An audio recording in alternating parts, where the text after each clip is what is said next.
Today's story is a claustrophobic nightmare. But before we get into that story, if you're a fan of the strange, dark, and mysterious delivered in story format, then you've come to the right place because that's all we do and we upload once a week. So if that's of interest to you, please offer to go skydiving with the like button, but be sure to replace their parachute with a trash bag. Also, please subscribe to our channel and turn on all notifications so you don't miss any of our weekly uploads. Okay, let's get into today's story.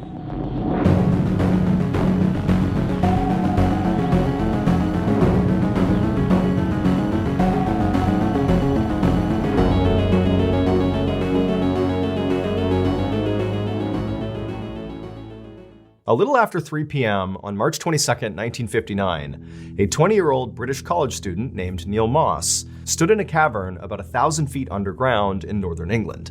And as he stood there, he was staring with excitement into this dark hole right in front of him. The cavern that Neil was standing inside of was known as Peak Cavern, and it was one of the biggest and most twisting cave systems in the entire country. In fact, it was so big that at one point, an entire village of 30 rope makers lived inside of this cave. And then also, after those rope makers, the cave system became a hideout for criminals and thieves because there were so many secret passageways and basically places to hide inside of the system. So basically, Peak Cavern was a pretty famous place.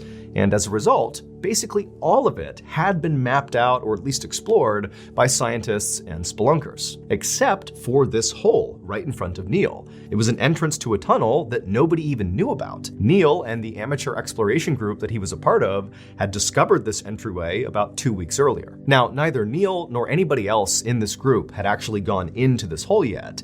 And the reason for that was it was pretty dangerous. I mean, the opening to this tunnel was pretty small. It was 1.5 feet by 2 feet wide at the opening. And just looking down into it, I mean, it's a dark hole that you really can't tell how tight or how far it even goes. And so once you went inside of it, the deeper you got, the higher the risk of entrapment. And so whoever actually went into this hole really needed to be prepared. But Neil and the rest of his amateur exploration group really felt like it would be worth it to try to go down this tunnel.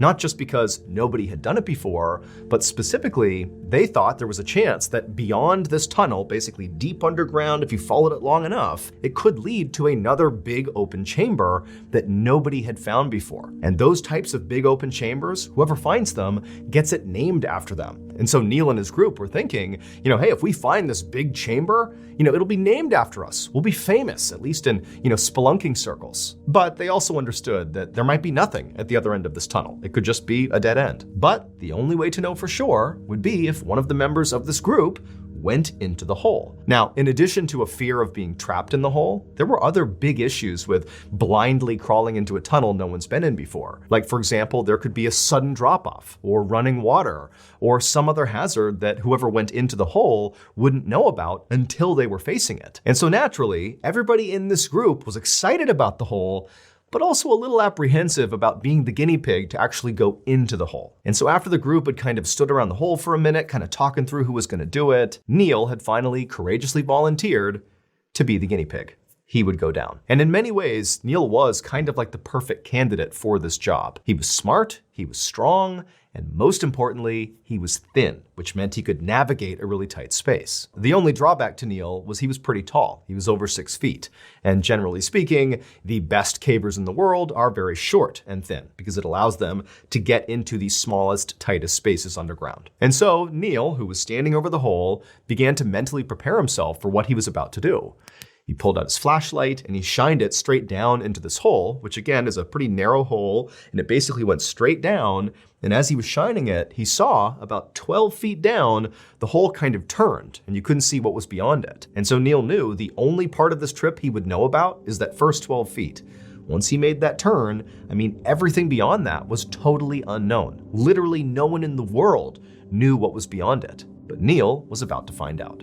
The cave explorers anchored this 75-foot-long wire ladder that was all rolled up to this rock that was inside the cavern, right near the opening to this hole. And once that was in place, they spooled out the ladder and kind of dumped it down into the hole. And so it fell 12 feet down and landed right where this tunnel turned and sort of went into oblivion, where nobody knows what happened after that.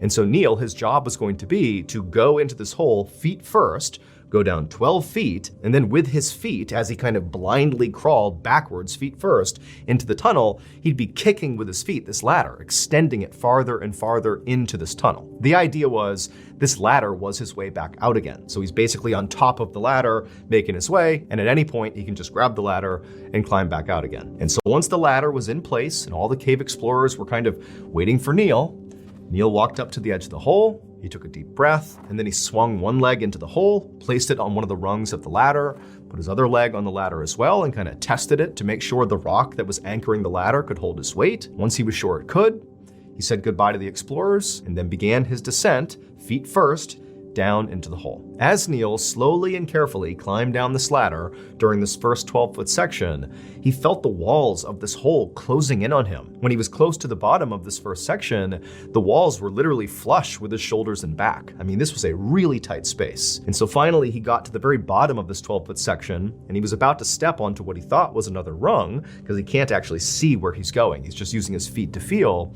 And he stepped down and he felt something hard. It was the ground. So he had reached the bottom of the 12-foot section. He kind of tested the ground with his foot, seeing if it would support his weight.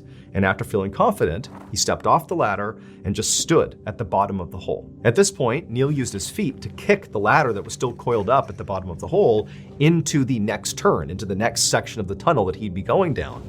And as soon as he kicked it, he heard it kind of spool out as it tumbled down this next section. However, it was not a straight drop like this first section was. This next section he'd be going into was more of a gradual decline, just based on the sound this ladder was making as it tumbled down. And so after the ladder had stopped making noise and he knew it had stopped, Neil gave one final look up at his friends above, gave them a little wave, even though he could barely move his hands because it's so tight around him. And then he got down on his stomach and feet first began shimmying himself down into this next section. Now, during the first 12 feet and during the initial turn into this new section, Neil had been able to turn his head and basically look down and see where his feet were going. But after only a few feet of going into this new section, the walls had become so tight on his body that he couldn't even move his head. He really was blind and had no idea where he was going. Now, for a lot of people, this would have been a claustrophobic nightmare. Neil is in this unbelievably tight space. He has no idea what's going to happen next. He doesn't know if it's going to get so tight he'll get wedged in there. It's cold, it's damp. I mean, it's pitch black in there. He does have a headlamp, but his head is like kind of pressed to the ground and he can't really move it. So, he's not really able to look around him. And periodically, as he was shimmying his way down deeper into this tunnel, he would dislodge rocks from the wall and he would hear them strike the wall as they tumbled down into oblivion. He had no idea if these rocks were tumbling into a dead end or if they were tumbling off a ledge somewhere, a ledge that he wouldn't be aware of until he got to it. But for Neil, this environment was something he thrived in. It was why he was so drawn to cave exploration. As much as cave exploring was a physical exercise and a physical test, it was much more a mental test. I mean, can you handle being in these tight spaces and persevering and continuing on when you're all by yourself and it's like dangers all around you? And also, Neil just loved being alone and in the dark. So cave exploration was like perfect for him. When Neil had made it about 10 feet down this new section, his feet touched the rolled up section of the ladder. And so with his toes, he kind of gave it a kick and the ladder tumbled for a second and he could hear it. And then it just kind of vanished altogether, like the ladder had gone over a cliff. And so Neil realized, very likely, just beyond his feet, even though he cannot see it, is a ledge, and very likely either a drop-off or a new cavern. The thing they hope is on the other end of this tunnel. And so this was exciting for Neil. He felt a rush of adrenaline. There's a new turn in the tunnel, and for all he knows, this is the cavern they're looking for. Or it's just another section of tunnel he would have to explore.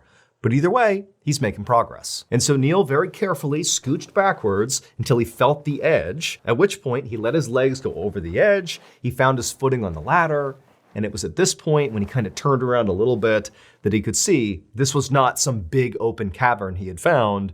It was just a turn in the tunnel system. It was now going back to basically a vertical hole, big enough to fit inside of, but Neil has no idea how deep it goes or what it leads to. But Neil was totally undeterred. He lowered his whole body into the section, got on the ladder, and began descending.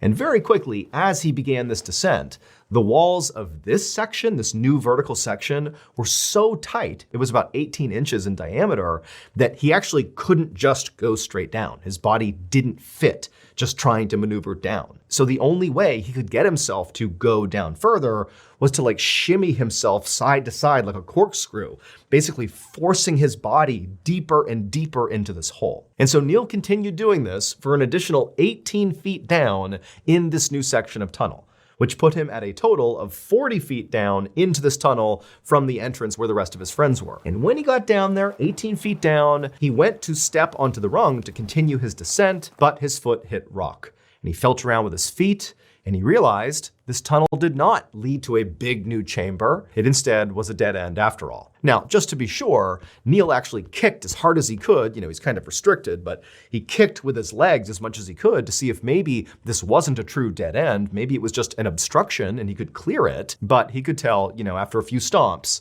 this was not moving. This really was the end. Now, part of Neil was disappointed because he was hoping that by doing this, they would discover this big new chamber and they'd get it named after them. But on the other hand, he was also relieved because by this point, it was extremely claustrophobic, even for a guy who thrived in this environment. By the bottom of this 40-foot section, he is completely wedged in place. And so Neil decided it was time to head back to the surface. But from where he was at, he couldn't even hear his friends. He's way down deep in this tunnel. It's totally pitch black. And so what he needed to do was just begin climbing back up this ladder. And then, about halfway up, he could call up to his friends and tell them, hey, I'm returning. But remember, to get to where Neil is, he has literally forced his body down into this tiny hole, basically corkscrewing himself as deep as he could get. And so he's totally restricted, and his arms are basically by his side, and his hands are basically pinned in front of his body. And so Neil tried to grab the ladder, which is literally pressed up against his chest, to begin the ascent.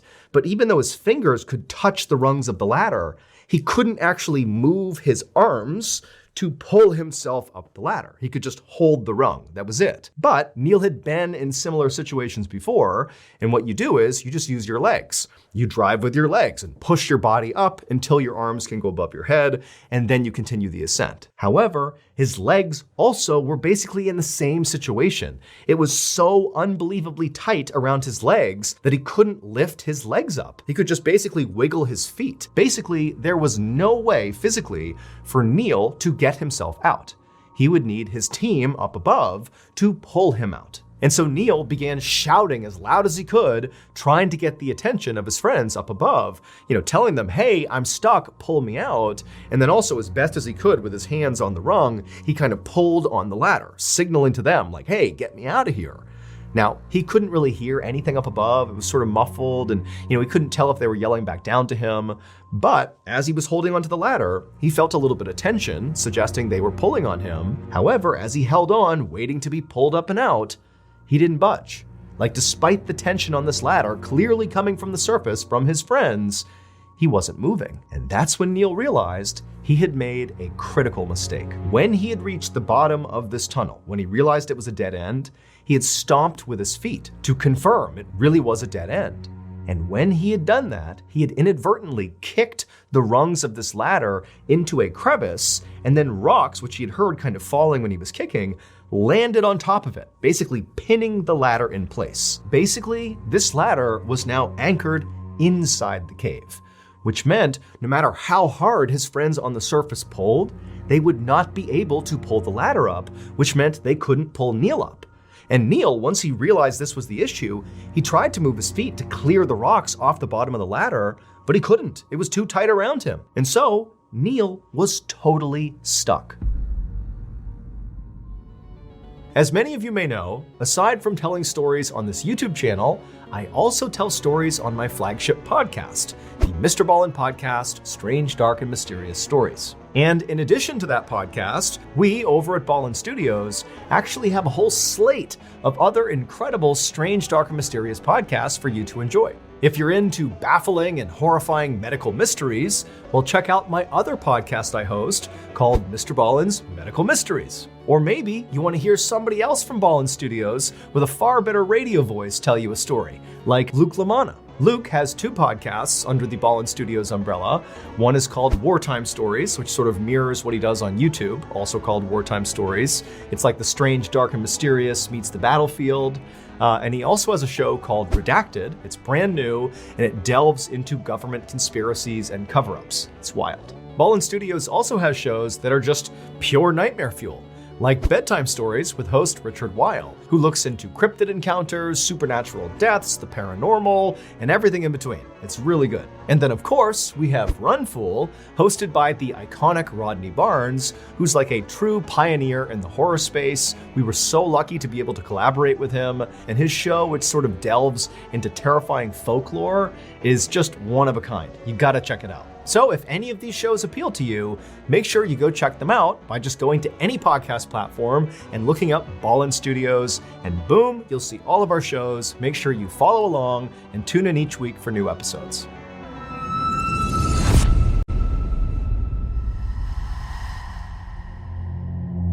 The members of Neil's exploration group pretty much immediately realized this was a crisis, because not only was Neil stuck in this cave, but in these tight little tunnels underground, there's limited oxygen. So it's not just a matter of, we'll figure it out and get Neil out somehow.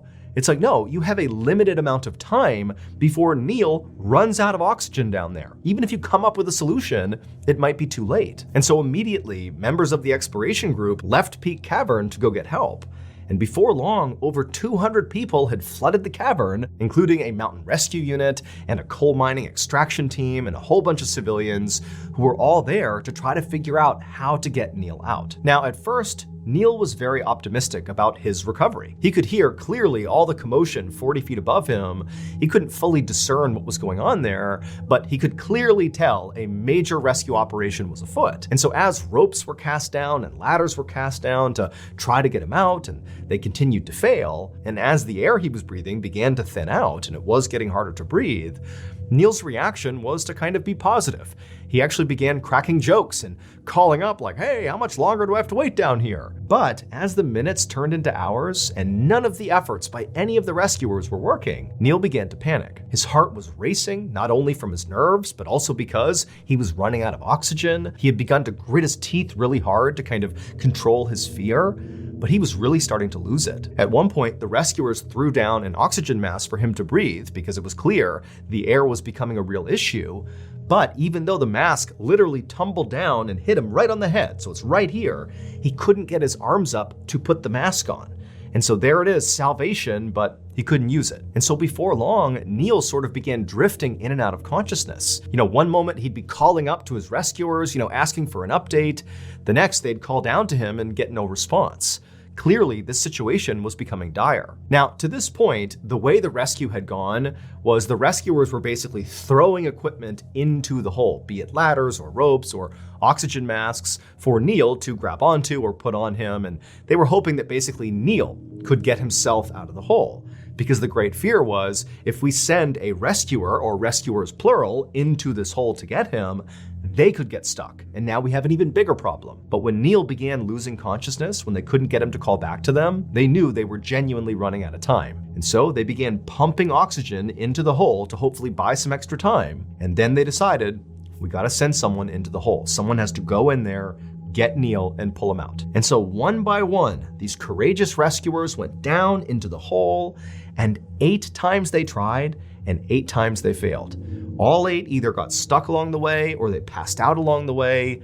3 people actually reached Neil and actually touched Neil, but there was no way to grab him and pull him out. And so Neil, who was conscious for a lot of this, he's hearing and literally in some cases seeing rescue. It's right there, it's right in front of him, but it just didn't work. By the time the 8th man was pulled back out of the hole, they could hear in the hole this horrible sound, which was Neil gasping for air. Even though they were attempting to pump air into this hole, it wasn't enough, and Neil just couldn't fill his lungs with enough oxygen. And so the rescuers yelled into the hole for Neil to just hold on. They were gonna get him out of there, just be strong, hold on.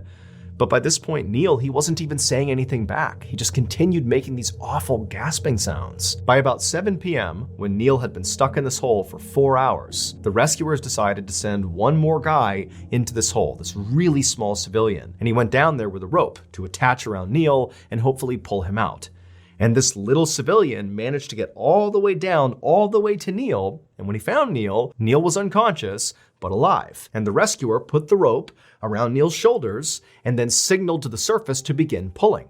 And so from the surface, they pulled on this rope, and slowly but surely, Neil began to be pulled out of the hole.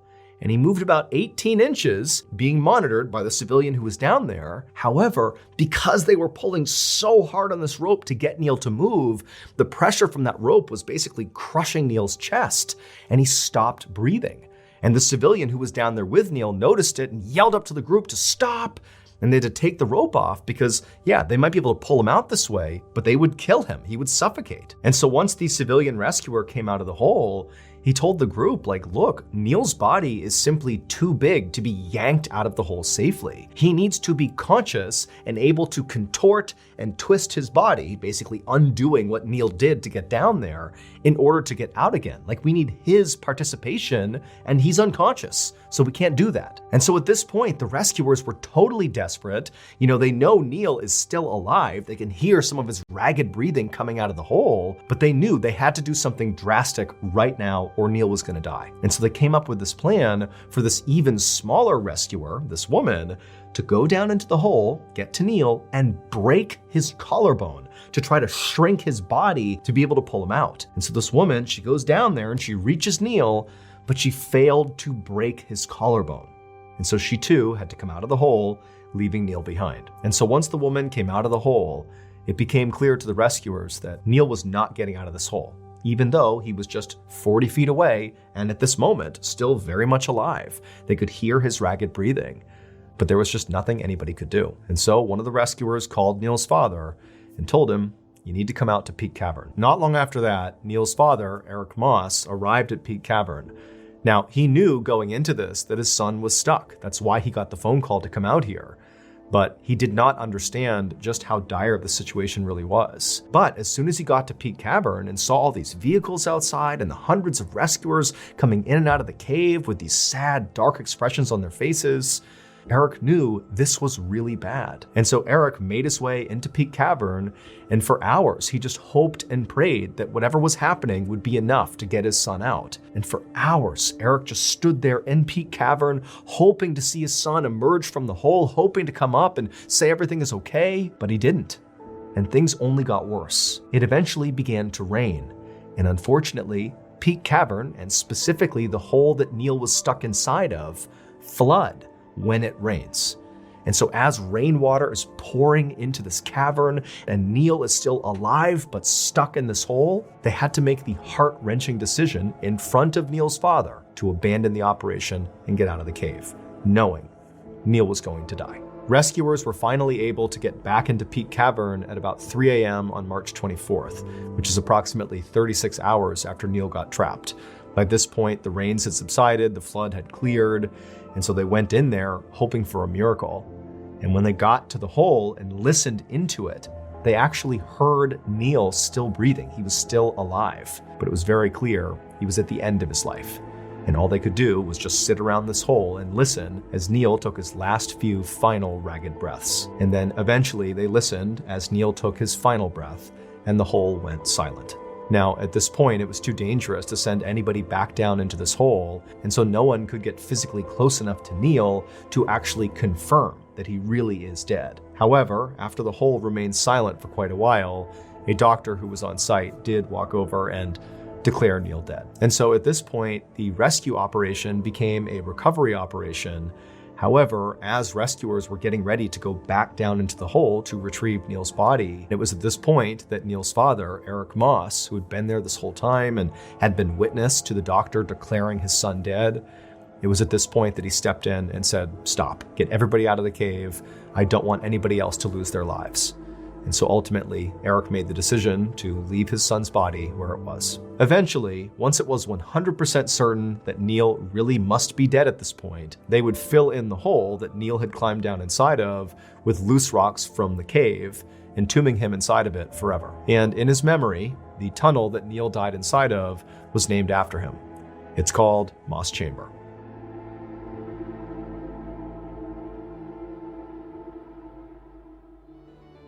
I'm about to play you a clip from one of our Ballen Studios podcasts called Wartime Stories. After you're done listening, be sure to check them out on any podcast platform and give them a follow. New episodes every Monday. Enjoy.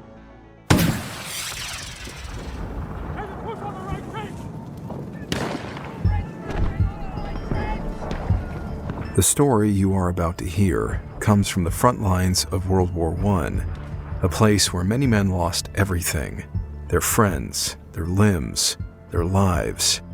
Some men survived, but lost something else: their minds.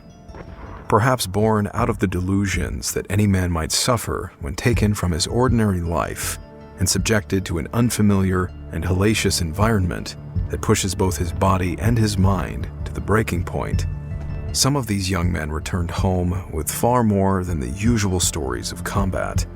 They spoke of something else that they encountered, something unnatural, a highly intelligent creature that prowled the frontline trenches. The men who might have assured us that what they saw was indeed real and not a figment of their imagination, they are now gone. But their incredible story remains. The story of the Hound of Mons. Today we have a really cool video for you guys. It'll be a collection of 4 stories that are all fan favorites, and they all share a theme: camping horror stories. These stories have all been totally re-edited, so even if you've seen them before, it's gonna feel new and improved. That was the whole point of doing this. We wanted this to feel like a brand new viewing experience. But before we get into those stories, if you're a fan of the strange, dark, and mysterious delivered in story format, then you've come to the right place, because that's all we do, and we upload once a week. So if that's of interest to you, please offer to refill the like button's Keurig machine, but instead of using water, go ahead and take all the water from inside of those baggies that contain fresh mozzarella cheese and just dump that gross gray water in there. Also, please subscribe to our channel and turn on all notifications so you don't miss any of our weekly uploads. Okay, let's get into today's stories.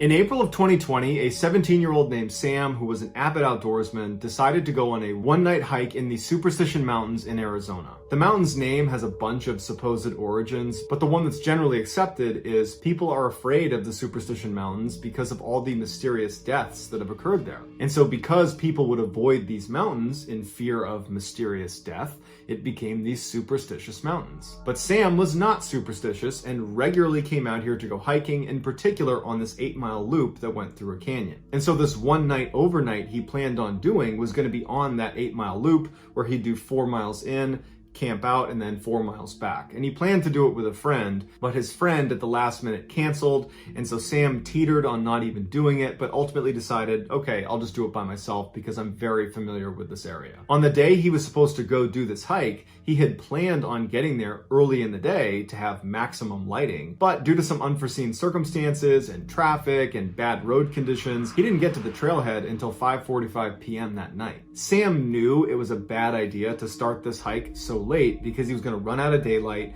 He probably was not going to make it 4 miles to the point where he planned on camping out, but he figured with his good health and fitness, he could probably quickly make his way to the 2 or even 3 mile mark, and there were some suitable campsites there. And so he decided he would kind of risk it and just try to go as fast as he could and use the daylight he had to reach a suitable campsite. But he wasn't able to move as fast as he thought he could, and soon the sun was down and it's totally dark, and he's got his flashlight, but that only is able to shine like 10 feet in front of him. And then at one point he nearly falls off of this rock, and he knows had he fallen, he would have gotten really badly hurt, and he's 15 miles away from the nearest help, and he's in a bad cell phone service area, and the roads getting out here are treacherous. No one knows exactly where he is, and it dawns on him that you've made a pretty bad choice, and you should stop right now and make camp here and not try to risk it any further. And so as it happened, where he was, there was this forest right nearby, and he could see there was a clearing about 30 feet off the path when he shined his light.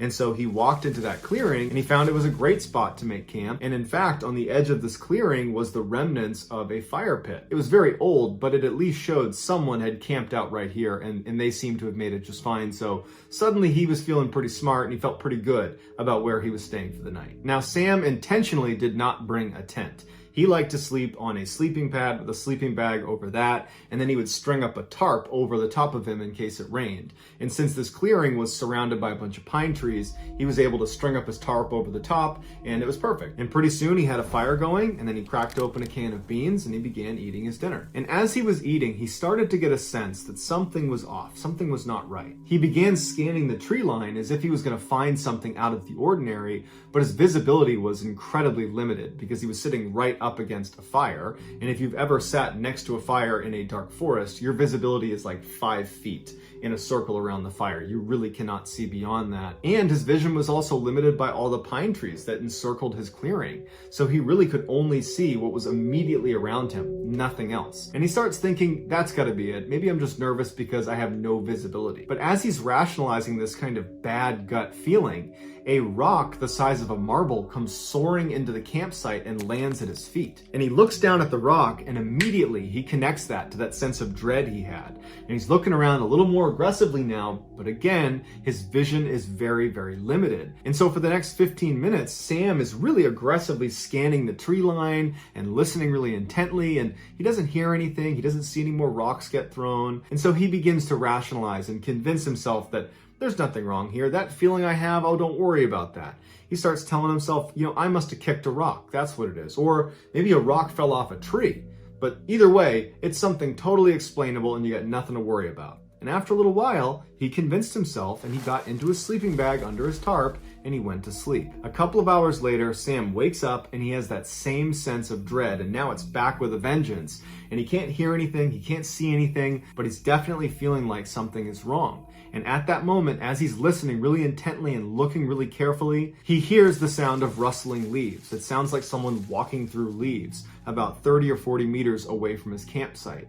And initially, he can't tell if this person or animal is walking towards his campsite or away, but over the next 30 seconds or so, the sounds start to fade, and he convinces himself that, okay, they've left and everything's fine. But just in case, he wanted to grab his flashlight and shine it in that direction, and so he reaches next to him where he had left it when he had gone to bed a couple hours earlier, and he can't find his flashlight. He's looking around for it, and he can't find it, and he's like, man, that's weird. I had it right here, right next to my body, and it's not here anymore. And that's when the alarm bells start going off in his head, because the only way this flashlight moves is if he moved it. And if it's not here, how did it move? And so he jumps out of his sleeping bag, he ducks out from under the tarp, and he's looking around on the ground in the immediate vicinity of where he was sleeping to find this flashlight. And as he's looking, out of the corner of his eye, he sees some light. And he turns his head, and in the same direction that he had heard those footsteps, those rustling leaves, when he was still laying down, he sees his flashlight laying on the ground about 10 meters away, which means someone or something had been less than a foot away from him to get this flashlight that was right next to him while he was fast asleep and totally helpless, and had moved it all the way over there. And immediately, Sam thinks to himself, that's a trap. They are trying to lure me away from my campsite. Suddenly, he felt so scared he wanted to vomit, but he knew in order to survive this situation, he needed to keep his wits about him. So he puts his boots on and he grabs his knife, and he knows he's not leaving this campsite. In fact, he's going to build the biggest fire he can. He's going to stoke that fire as big as he can get it, and he's not going to go anywhere near that flashlight. For the next several hours, Sam just stood in the middle of his campsite holding his knife, preparing to confront whatever the heck is out in the woods. And over those several hours, he would hear footsteps approach his campsite, turn around, and leave. Every time the fire got lower, he noticed they would come closer and closer and closer, and when he would stoke the fire, they wouldn't come as close. But at about 3 a.m., he ran out of firewood, so unless he went into the woods to get more, he'd be out, and he's certainly not going into the woods. That's the whole point, is to avoid the woods where this thing is. And so as the fire died down, Sam prepared himself mentally for whatever happened next, because he knew that with that fire gone, this thing was comfortable coming all the way in, coming all the way up right next to him to get the flashlight. And so finally, he hears the footsteps approaching, and before this, the closest they had come was maybe about 15 meters away. They were far enough away it didn't feel intimate. It was terrifying, but he had some distance. This time, they walk right up to about 3 meters away, but they intentionally come behind the thickest group of trees, so he can't see them. And it's still dark outside, and he's in that bubble of light near the fire, so he's blind to whatever's on the other side of those trees. But he knows they're there, and they've stopped. And for 2 hours, this poor kid is standing in the middle of this campsite, facing in the direction of whatever is behind the trees. Probably his imagination is going crazy at this point with what could be behind those trees, just waiting for whatever happened next. But ultimately, the only thing that would happen is the sun would eventually come up, and right before it actually popped over the horizon, this thing on the other side finally moved, it turned around and ran away, and it did not come back. And so when the sun finally did come up, Sam didn't just charge out of there because he's still thinking there could be a trap. He waited until it was totally full sunlight, and then he packed up everything he had, and he practically sprinted back to the parking lot, back into his car, and he drove nonstop for 20 miles until he got to a gas station where he could park and collect himself. And when he got there, he got out of his car and he went in and he got a drink. And when he came out, he noticed someone had written something on the dust on the back window of his car. And he walks over and it just says, "Sleep well?" ? Sam is confident whoever was stalking him at his campsite is the same person or group of people that wrote this message on his car. And now Sam just wonders, what would have happened if I retrieved that flashlight?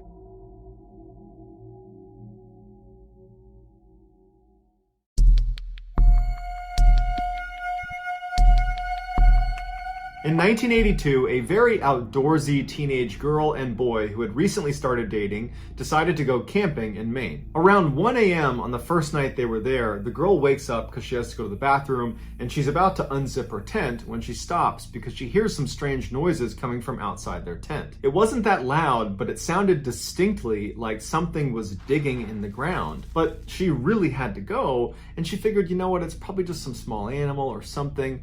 And so she begins to unzip the tent, and there's a little bit of moonlight that night, and there was a clearing outside of their tent. So the moonlight's pouring through, so she has plenty of illumination. And so she looks through this tiny hole, and she can't believe what she sees.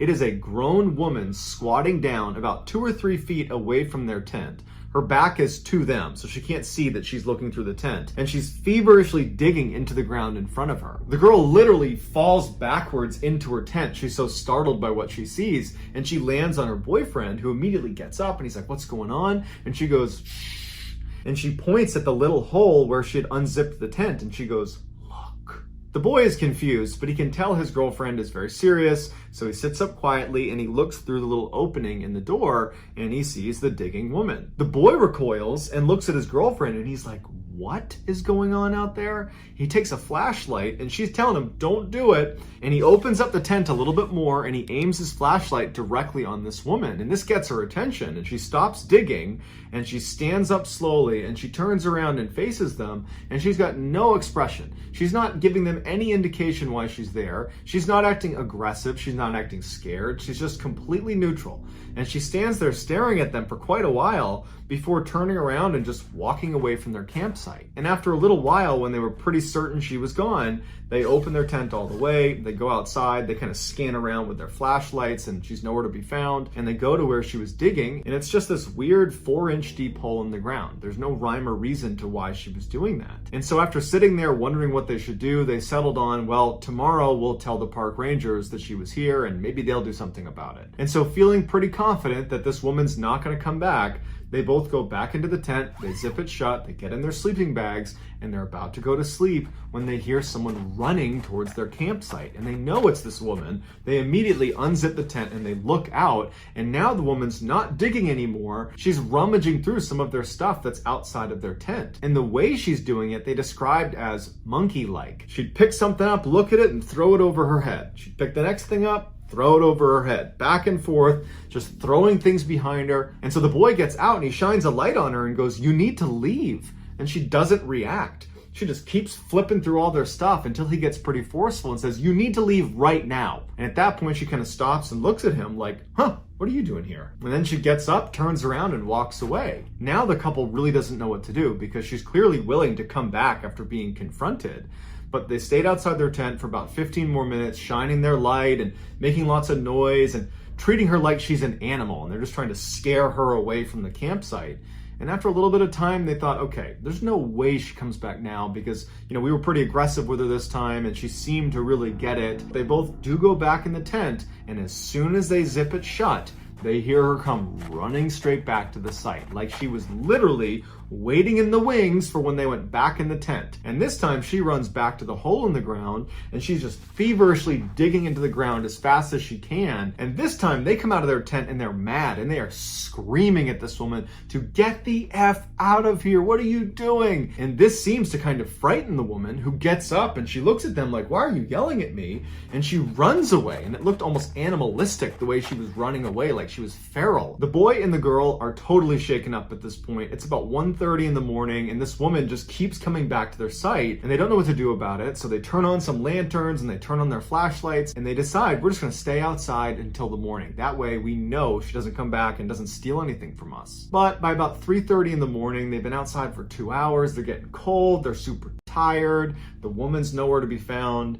And so they finally say, "You want to go back in and get some sleep? I think this time she's really gone." They get back in their sleeping bags and they go to sleep. They don't hear her again. The next morning when they get up and they unzip their tent, they look outside and all of their stuff has been thrown all over the campsite. And the hole in the ground that the woman had dug that was previously about 4 or 6 inches deep is now well over a foot deep. And they realize this woman must have been lurking in the shadows in the woods, watching them from 1:30 to 3:30 in the morning. That whole time they were out there kind of warding her off.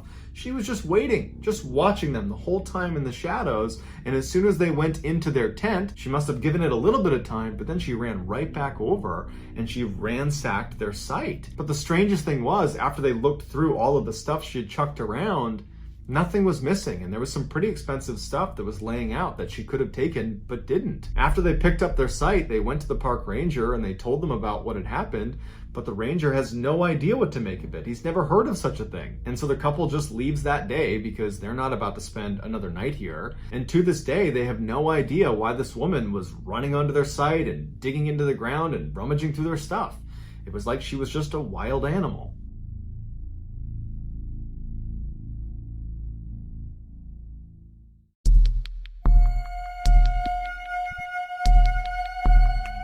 In the early 2000s, a teenager named Eben and his father would regularly go hunting in the Georgia backcountry. When Eben turned 14, his father befriended a very wealthy landowner in Georgia who offered them access to one of his best private hunting areas. And just a couple of days later, on October 5th, Eben and his father would take him up on the offer. They woke up super early and they drove out to the edge of this property that was actually fenced in. And they went to a main gate where they had the combo that this guy had given them. They punched in the combo, opened up the gate, drove in, shut the gate, locked it, and then continued down the access road. They followed this road for about 2 miles where it came to a stop right outside of this huge forest. They parked their truck, they got out, they put on their gear, and in the pre-morning darkness began hiking into the woods. Even though they were there primarily to hunt, Eben and his father secretly enjoyed just hiking around the woods and camping out, and any chance they got to extend their hunting trips, they would, even if the hunting wasn't good. And so since they spent a ton of time in the woods together, they noticed almost immediately when they walked into this particular forest that something was off. There's no birds, there's no animals, Silence. It's just totally silent. The only sounds they heard that were not them was a single plane that passed overhead. Although they found this very odd, they figured, you know what, this is private property, not a lot of people are out here. I'm sure as soon as we showed up, the animals were aware of us and they've scattered. They finally make it out to the hunting stand that the owner had told them about. They get all settled in, they're getting ready to see some animals. And all day long, they don't see a single animal. They don't hear a single animal. In fact, again, it is just completely silent. Frustrated, they began packing up their stuff, making their way down off the stand, and they started looking for a place to make camp for the night. And Eben's father suggested, well, hey, there's obviously nothing over here. It's been quiet all day. Why don't we walk deeper into the woods a little ways, set up camp there, so tomorrow we have a better chance of seeing some animals. So they hiked for about an hour farther away from where they parked their truck, and they reached this clearing, which is perfect for setting up their camp. And so they set up their tent, and Eben's father says, hey, we still got some daylight. Do you want to go try our luck and see if we can see some animals out here now? Eben's like, yeah, why not? So they hike a little ways away from their campsite, and they set up their blind, and once again, they don't see any animals. It's totally quiet. And so they turn around and they start heading back. As soon as they could see their campsite, which really was just their tent, they noticed that their tent was now collapsed. And Eben's father turns to him and says, oh, it must have been the wind. And Eben says, no, it couldn't have been the wind, because all day today we have been commenting on how quiet it is and how the fact that there's no weather, no wind, no anything is heightening the fact that it's completely silent. So it could not have been wind. So Eben's father is like, well, when you set the tent up, did you not put the posts into the eyelets? Did you not build it correctly? And Eben's like, no, I've made that tent like 1,000 times. I know it was set up correctly. They walk into their campsite and they look down at their tent and they're really confused at what they see. The two rods that go in an X over the top of the tent that thread through nylon loops and then anchor at 4 different points on the base of the tent, well, they had been removed from the 4 corners. And if you know how a tent works, it works on tension. And once you have a rod anchored in 2 points, it doesn't just pop out. It's anchored at 2 sides. It's actually difficult to remove each anchor. Once one is out, the other comes out easily. But basically, the rod would need to break in order for it to come out of those anchor points, or someone would have to come over and remove it. And they didn't remove them, and none of the rods were broken. Which leaves them with either they failed to set up their tent, even though they had distinct and clear memories of setting it up and double checking it was set up because they put gear inside of it, or someone came over to their campsite while they were gone and undid the 4 corners. They decide, you know what, it can't be some stranger coming over here because we're the only ones with the gate combo. This is private property and no one could have been here. And why would they do that if they came to our campsite? Why would they randomly collapse our tent and then vanish? So it had to be us. We must have not made the tent. And while they didn't really believe that they had not made their tent, they convinced themselves that that's what happened because the alternative was just too bizarre and frankly terrifying to consider. So they build their tent and they make a little fire and they stay up for a little while chatting before being tired and saying, okay, let's just go to bed. They extinguish the fire, they get in the tent, and they both fall asleep. A couple hours later, Eben wakes up suddenly and he's not sure if he's dreaming or not, but he thinks he hears someone laughing a couple 100 meters behind their tent off in the woods. Eben instinctively turns to make sure his dad is still in the tent with him, and he is. And then Eben starts listening really intently to what's happening outside. And all he can hear is silence, like it's been since they got in the woods. He doesn't hear any more laughter, and so he says, okay, I must have just been dreaming, and there wasn't any laughter out there, and eventually Eben goes back to sleep. A little while later, Eben wakes up suddenly again, except this time his dad is already awake and looking around anxiously. And Eben sits up and goes, what's going on? And his dad goes, shh, and he goes, can you hear that? And Eben listens, and to his horror, he hears laughing.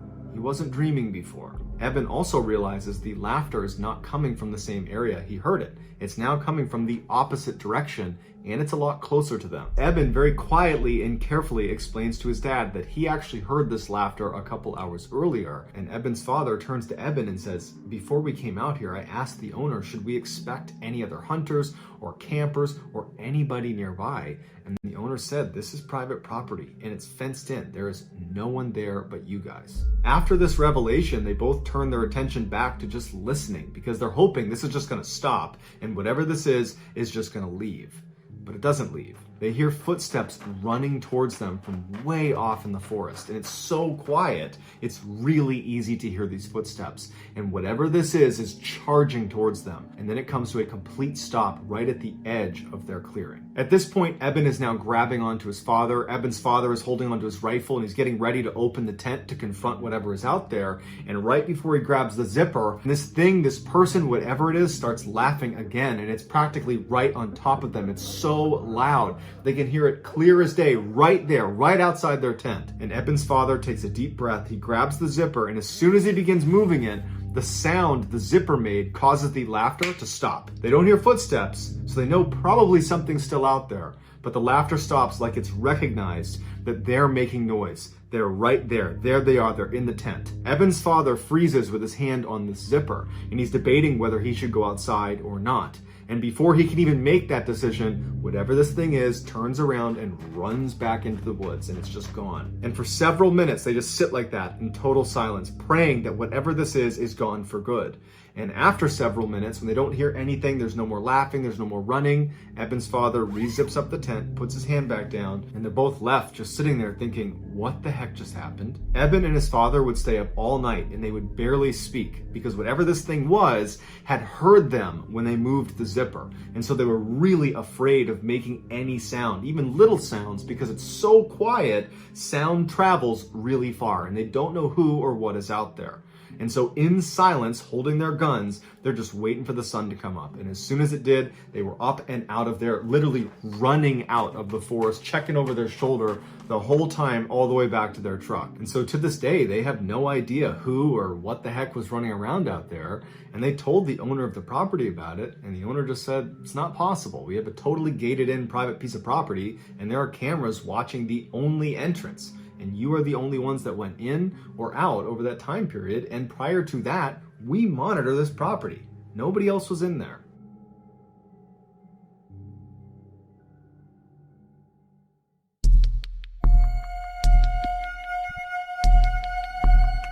In 2016, a 25-year-old Wall Street banker named Matt was camping near Mount Rainier in Washington state. His job was so hectic that in the rare times he got a chance to, he would disappear into the wilderness for a few days to clear his head. Despite living in one of the biggest cities in the world, Matt was actually a very competent outdoorsman. And so for this trip, he decided he would stay way off any trail, deep in the backcountry in random locations. On the first night, he found a nice clearing in the trees, and so he set up his campsite there. He ate some food over his fire, he pitched his tent, climbed inside, and within a few minutes, he was fast asleep. Several hours later, Matt woke up to some strange sounds coming from outside of his tent. It sounded like a couple of animals or maybe one animal moving around right outside. And so after a while of just hearing this constant sound, he rolled over and he barely unzipped his tent flap just to look out and see if he could see whatever animal it was. And what he saw shocked him. There was a man sitting in front of his fire pit. There was no fire in his fire pit. And the guy was just sitting there with his hands on his knees, looking straight down. And periodically he would just kick his feet in the ashes of the fire pit. And Matt didn't even know what to do, so he's just looking at him through this little tiny gap in his tent. And this man all of a sudden looks up directly at Matt and makes eye contact with him. And the guy's eyes go wide and he stands up, turns around, and runs away from Matt's campsite. Matt has no idea how to react to this, and so he just quickly unzips his tent, jumps outside, and shines his light into the forest looking for this guy. He's thinking to himself, who is this guy? I am in the middle of nowhere in the backcountry of Washington state. How long was he sitting outside there for? What does he want? And so as Matt is trying to make sense of this totally weird thing, he's thinking, okay, I'm gonna look out and I'm gonna see his flashlight somewhere, or I'm gonna see his campsite. You know, maybe he's set up nearby, and he's looking around into the total darkness. He's looking through all the trees, any light source anywhere out there he would see. And there's not one. There's no fire, there's no flashlight. There is nothing. And so eventually Matt goes back inside of his tent, he zips it up, and he's just left kind of dumbfounded. He can't understand how some person was just sitting outside of his tent for no apparent reason and then vanished into the forest without even turning on a flashlight. And so after a very restless night, finally the sun came up again and Matt was very relieved. He stepped outside, And after a little bit of time now from this strange incident, Matt started to tell himself that all that was is some guy happened to set up his campsite nearby. It is possible, albeit rare because we're in the backcountry, and maybe he was just intoxicated and he wandered over here and, stranger things have happened, so that's probably all it was. And so Matt felt like there was nothing to worry about. He packed up his campsite and he began hiking into the forest. Matt didn't have a planned route. Instead, he had a map and a compass, and he began just kind of wandering in the forest, kind of exploring wherever he wanted to go. And over the next 2 days, he covered at least 10, maybe 15 miles in kind of random zigzag directions. He found a nice clearing and he set up another campsite. That night, he set up a fire and he was eating some food near his fire. And then as he's sitting there, he hears rustling coming from behind him. And he's pretty sure it's an animal, so he turns around and he doesn't see anything. And he goes back to eating his food. And then a little while later, he hears some more rustling behind him. And this time, he can't really just write it off. Clearly, there is something behind him that's moving around. And so he stood up, turned around, and remained motionless and just listened, expecting to see maybe a deer come out of the woods. But instead, he hears a man's voice come out of the darkness that says, "Do you know how to get to Bell's Canyon?" And Matt's heart starts racing. He knows that even though he can't see him, it has to be the same guy he saw 2 days ago. Because they are in the middle of nowhere. He hasn't seen any other hikers or campers or anyone. And clearly this guy has the ability to sneak up on him. And so he's thinking, what does this guy want? I just spent the past 2 days hiking in random directions for 15 miles, and he must have followed me. And so Matt, not knowing what else to do, just says, "I don't know where Bell's Canyon is." And then there's silence. And Matt, one part of him is thinking, I hope this guy does not come into the light. I hope he just goes away. The other part of him is thinking, well, maybe this is a different person that is lost and they're looking for this place called Bell's Canyon and they'll come into the light. It'll be a big relief. I'll send them on their merry way and everything will be fine. But as Matt is having this wishful thinking, the voice from the shadows does not come any closer, but instead asks the same question a bit more forcefully this time. "Do you know how to get to Bell's Canyon?" This time, Matt did not respond. Now he was scared. This is not some friendly hiker looking for directions. There's something wrong. And so Matt, knowing he's all alone out here, he knew he had to do something to try to take control of this situation. And so he took a deep breath, he reached down and grabbed his flashlight, and in one swift motion, he lifted his light up and shined it in the direction of this guy's voice. And what he saw was this guy from 2 days ago looking out from behind a tree right in Matt's direction. He was hiding from him. And when the light hit him, the man barked at Matt to aim it away. And Matt kind of instinctively lowered his light, but now he was too scared to raise it again, and now he knows it's the same guy. This guy has been following me for 2 days. And so for several minutes, Matt just stood there absolutely terrified, and this guy, he just stayed out there. Matt didn't hear him move. It was just a complete standstill. And then the silence was broken yet again by this voice, except somehow he had moved even closer to Matt. And when he came through asking the same question, "Do you know how to get to Bell's Canyon?" his voice was so close to Matt that Matt got scared and raised his light up, and the man was standing just a few feet away from him. And this time, the man's eyes got wide like they did the first time they saw Matt, and he turned around and he ran into the forest again. Matt, not knowing any better, just began running after him, but he only ran for about 30 seconds before he realized the terrain out here is so rough. He's gonna fall, get hurt, he's gonna get lost, and this guy's already long gone. He somehow managed to run immediately so far away, and so Matt just goes back to his campsite, and he's thinking to himself, what do I do? I have no cell phone service. I'm at least 3 days away from my car, and I'm in the middle of nowhere. No one even knows where I am because I didn't chart a course. I didn't tell anyone where I was gonna be. And so Matt just grabbed his knife and stood in the middle of the campsite, and for hours and hours, he just kept looking around, expecting this guy to just show up again or start speaking to him from somewhere out in the darkness. It was absolutely horrifying. Finally, by about 3 in the morning, Matt was so tired that he had to go to sleep. He hadn't heard this guy again, he didn't see him again, and he figured, I need a little bit of sleep because tomorrow he's gonna pack up his campsite and begin this epic journey back to his car. And so he climbed in his tent and he had a very restless next couple of hours, and then the sun came up, Matt jumped out of his tent, packed up his stuff, and began practically running in the direction of his car. All day as he was hiking, Matt kept looking over his shoulder, expecting to see this guy, because clearly he had followed him for multiple days, over 15 miles, and so the likelihood that he's still following him was really high. And so all day, Matt just felt like he was being watched, he was totally terrified, and then the sun started to go down, and Matt knew he would have to camp out again. And so he found a clearing in the trees, he set up his campsite, and he was so tired from running basically all day and being so mentally exhausted from this experience that he just got in his tent and fell asleep very quickly. But several hours later, he woke up to the sound of somebody walking around his tent, and he knew it had to be this guy. He's still in the middle of nowhere. He's not even close to the parking lot yet. And so this guy is still following him. And so Matt sat up in his tent, he clutched his knife, and for hours and hours and hours, all night, this guy just walked around his campsite. And then around 4 or 5 in the morning, he scampered off. When the sun finally came up, Matt leapt out of his tent, packed up his stuff, and literally just began running in the direction of his car, hoping that maybe he could get there before needing to camp out one more night. And so all day as he moved, he's looking over his shoulder, knowing this guy is following him. At this point, it's not even a question. He's somewhere in the forest, but he could never see him. And unfortunately, as the sun was setting, he knew he was not going to be able to make it to his car. He was just too far away. And so at some point, when it got too dark to keep moving, he had to find a clearing and set up his tent again. And so Matt climbed inside of his tent, he zipped it up behind him, he grabbed his knife, and he sat there, expecting to hear this guy come walking around. But after several hours, he didn't hear him. And Matt started to wonder, maybe this guy has left me alone, finally. Maybe he's not following me anymore. And so Matt, who was totally exhausted, laid down to go to sleep.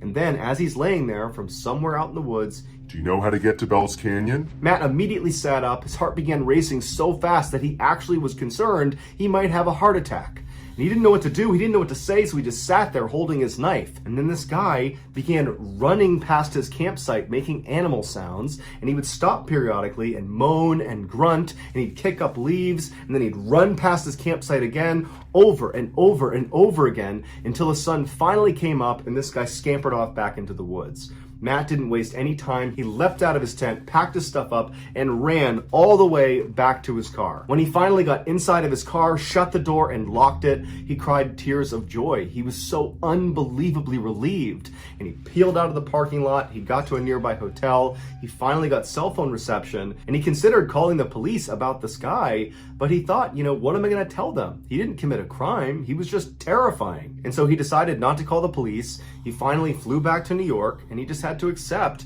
that there was some strange guy out in the wilderness of Washington state who was able to hunt him over 3 days and 30 miles in rugged terrain without the use of a flashlight, without any gear, and all he ever said to Matt was, Do you know how to get to Bell's Canyon?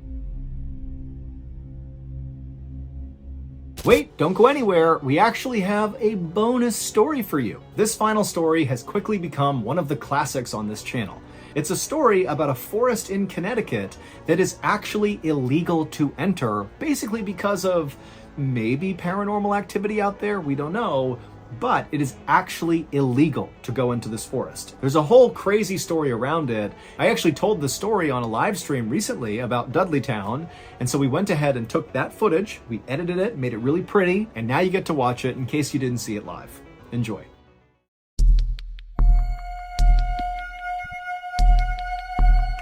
In the summer of 1906, there was this couple, Dr. William Clark and his wife Harriet, and they were up in northwestern Connecticut, and they're driving along this winding country road in a place called Litchfield County. And as they're driving along, it's so scenic and beautiful with rolling hills and green everywhere. And what they were doing is they were looking for a location in this area that could serve as a location for their second home. So Dr. Clark was an oncologist, and they lived back in New York City, where he and his wife lived kind of a fabulous life. He was super successful. He was not only an oncologist, he was a big-time professor as well. And so they lived this amazing life in New York. But, their lives were really hectic. New York City is a hectic place. Add in the fact that they were very social people, always going out and going to functions and this and that. And so they had some extra money, and they wanted to, buy or build a second home that would kind of serve as their retreat away from the city. And after I guess looking all around the country, they found Litchfield County was kind of like the opposite of New York City. I mean, very few people were living there at the time. And again, it's this beautiful scenic place. And so it just seemed kind of like the perfect spot.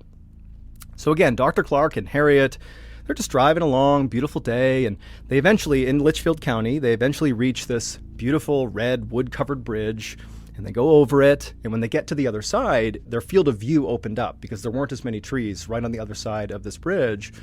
And they suddenly had this view up and to the right, maybe, half a mile away or something, of this weirdly shaded forest. Now, you got to remember that basically everywhere they're looking, there's trees everywhere. I mean, it's very densely forested everywhere, but there was just this one kind of rise, like a pretty big hill, a prominent hill, that was really dark, like totally shaded. And it was because there was two mountains or two hills on either side of it, almost creating like a valley. And so it just looked like, wow, that's a very shaded forest. And as you'll see, it's actually called the Dark Entry Forest, in part because of how shaded it is. And so they've just come out of this bridge and they're seeing this area up on this hill. There's no buildings, nothing. It's just trees. And there was just something immediately about it that really stood out to Dr. Clark and his wife. And they noticed that the road they were on, there appeared to be like an access road that kind of splintered off the road they were on that appeared to go up into that forest, the Dark Entry Forest. And so they look at each other and they're like, hey, let's go up there. Maybe that's the place where we can find our spot for our second home. And so Dr. Clark pulls off the main road, goes on the access road, and he begins making his way up towards this kind of darkened forest area. And really quickly, the road itself was very overgrown. At first it seemed like it was relatively well maintained, but the farther up they went towards this dark forest, the rougher it got, to the point where Dr. Clark couldn't even drive on it. There was too many potholes and everything. So they end up pulling the car over and parking. And at this point, they're actually in a bit of a clearing, and they can actually see up ahead of them where they parked. It looks almost like an entry point to the forest. The tree line is right in front of them, and there's kind of like a gap in the trees where this rugged road kind of continues into the forest, and they continue walking on foot towards the entry of this forest. Again, it's beautiful, scenic, very sunny, beautiful day. They're super excited, and they walk into the shade of the forest. And right away, it's like all the sunlight basically vanishes, but not in a spooky way, kind of like they lowered the brightness slightly, and it's very quiet. And, the canopy in Dark Entry Forest is known for being really, really thick. And so not much light was pushing through, but it created almost like, it was like they were walking into a bubble. It's just pure, unadulterated silence and peace. And as they're walking on this road, which quickly becomes mostly like a little path, it doesn't even look like a road at some point. It's just kind of like grass that's been pushed down. Clearly, not many people or anything is coming into this forest, at least not from this direction. And as they're walking along, they're looking around and they're like, this place is so beautiful. I mean, it was already beautiful, but this is especially beautiful. Like, they walked maybe a couple hundred feet into the forest, and off to their right is this apple orchard, untouched. No one's taking these apples. It's just like a wild apple orchard, and there's deer that are just eating the apples off the tree. And they're looking over at Dr. Clark and his wife, and they're completely unafraid. They don't see people, so this is not terrifying for them. Deer just eating their apples. And then, on the other side of the road, there's these huge, fields full of flowers that are, again, trees are everywhere, but there's all these flowers at the bases of the trees, lilies and roses and yellow bitter tansies, or I think that's what they're called. So all these beautiful flowers. And then at some point, as they walked a little bit farther into this Dark Entry Forest, the sunlight that was poking through, it was hitting the ground in such a way that it was actually sparkling, because this forest was actually on a hillside, and there was this mineral called mica. If you're familiar, it's like this little translucent, it almost looks like kind of clouded glass. That's actually a mineral that comes from the ground. And when the sunlight hits it, it kind of looks like it sparkles. And so they're looking around at these wild animals that are unafraid of them, and flowers, and there's, babbling brooks and streams. I mean, it's like out of a Disney movie. This is like a perfect place. And so by the time the couple came out of Dark Entry Forest, this is only, like they walked around for maybe an hour or so. By the time they were coming out, they were completely sold that was going to be where they went ahead and bought their land to build a second home. And so they go back to New York City, and they put in the paperwork to buy the land, and they buy 1,000 acres in this forest, which it's ridiculous to imagine just casually buying 1,000 acres anywhere. But they did. They bought their 1,000 acres. And as soon as they had it, as soon as it was finalized, Dr. Clark began calling around to all these builders, local builders in Connecticut, that could help him build his home. And he had no intention of building some humongous home. They bought a huge amount of land, but they only wanted to build a small cabin. But despite the job being relatively simple, and despite Dr. Clark offering quite a bit of money to anybody who was willing to go out there and build this for him, none of the builders would do it. They never really gave a straight answer to Dr. Clark about why they would not go into dark entry forest, but universally, no one would do it. And so, Dr. Clark, he definitely was discouraged by that, but he just kind of chalked it up to, okay, so obviously it's kind of an isolated place. It's relatively hard to get into dark entry forest, and where they had bought this land, it was pretty far into the forest. And so he just decided, okay, it just might not be worth it for them. It's logistically kind of a nightmare. They don't want to do it. And so Dr. Clark is undeterred, and he decides he will just build the house himself. Dr. Clark, he grew up on a farm in New Jersey. He was a very handy guy. He had built buildings before, so this was something he could do. And so over the next several months, every weekend, Dr. Clark would make his way on his own to dark entry forest, and it also was full of owls that were hooting all the time. So there's like this audio side of being in this forest, which is really intense. Like there's owls hooting constantly. And actually, Dr. Clark and Harriet thought it was really cute that these owls, it seemed like they were almost personally greeting them as they came into the forest. And so Dr. Clark, every weekend for several months, he would go into dark entry forest and be greeted by the owls, and he would go to the land where the 1,000-acre land. And actually, he had identified this one kind of flat spot in the 1,000 acres that was good for building a home. And so the first thing he did over these several weekends he was out there is he just cut down this massive swath of hemlock trees, just kind of clearing out that flat area. And then he chopped up the trees he cut down into lumber, and he used that to build a rustic, simple 2-story cabin. And then after this cabin was built, kind of up on this hill, there happened to be another hill not too far away from the cabin where there was a freshwater spring right at the top. And so, Dr. Clark, he went up and laid piping from the freshwater spring down to his cabin, so they had fresh water in the cabin. And then down the hill from where the cabin was constructed was a small brook, and Dr. Clark, he found himself always going down and just staring into this beautiful brook because there were all these trout, because nobody fished out here. This is like an abandoned place, basically. There's all these trout just swimming around unencumbered, just leaping out of the water, if they even do that. I don't know if trout do that. I think they do.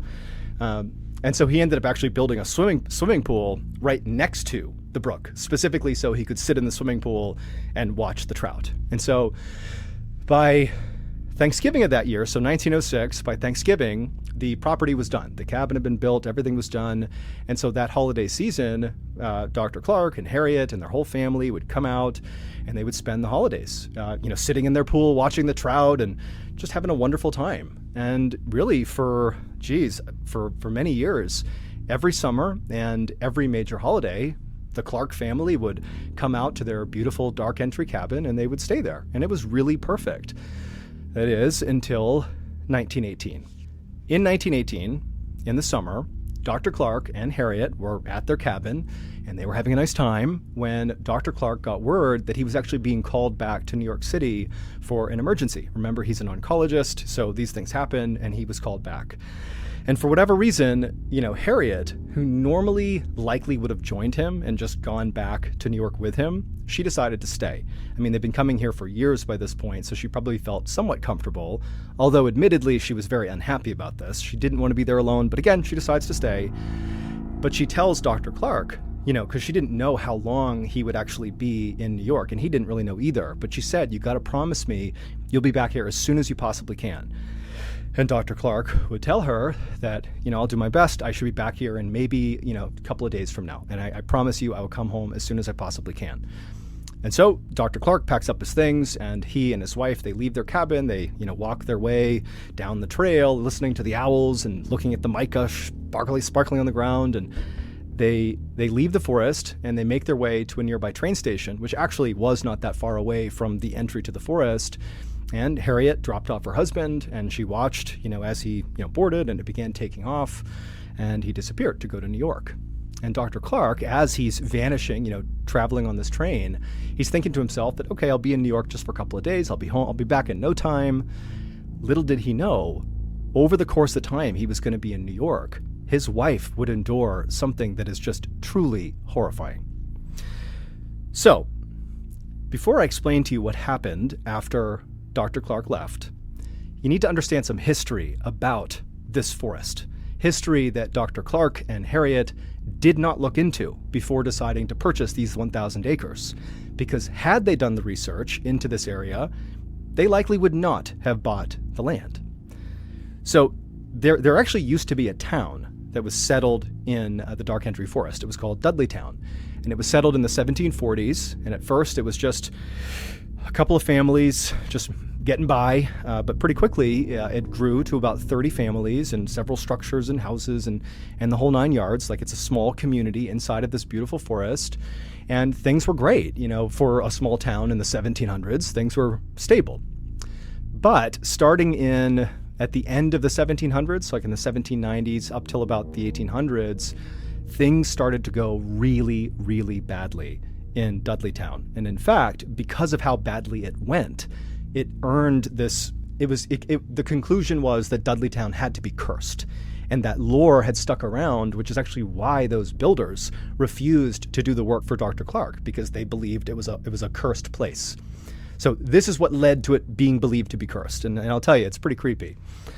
So it started with the Carter family. So the Carter family was a big family inside of Dudleytown, and it was in 1790, 1792, there was this cholera epidemic that broke out in this small town, and 6 members of the Carter family died really suddenly from cholera. And the remaining members of the Carter family, which was significant, I think there was a dozen people still left, might have been a few less than that, but a pretty good chunk of people, they were so grief-stricken from the loss that they decided to just literally abandon their houses in Dudleytown and go back to New York City, where they happened to be from as well, same as Dr. Clark. But as soon as they got to New York, they were massacred by natives that lived in the area. And the only people that survived this massacre were 3 children, and the 3 children were kidnapped and never seen again. And so that was the start of bad things happening to people in Dudleytown. The next thing that happened is there was a guy named Hollister. We don't know his last name, but he either fell off a roof or he was pushed. We don't really know, but either way, he died. But he died on or near another person's home whose name was Tanner. Okay, so Hollister dies, and he dies on or near Tanner's home. And after Hollister died, which again, it was shrouded in mystery, Tanner, the owner of the home where this guy died, he began talking obsessively, and it's documented, obsessively about strange creatures lurking around the tree line inside of Dark Entry Forest, right around Dudleytown, every night. That's all he saw. So guy dies, and all of a sudden Tanner is noticing all these strange creatures. And he's telling everybody in town that there's something going on here. Nobody believed him. And so slowly, Tanner, every night, he would see whatever he was seeing, and it drove him insane, completely insane, to the point where he couldn't even function, and his daughter had to take care of him until he passed away.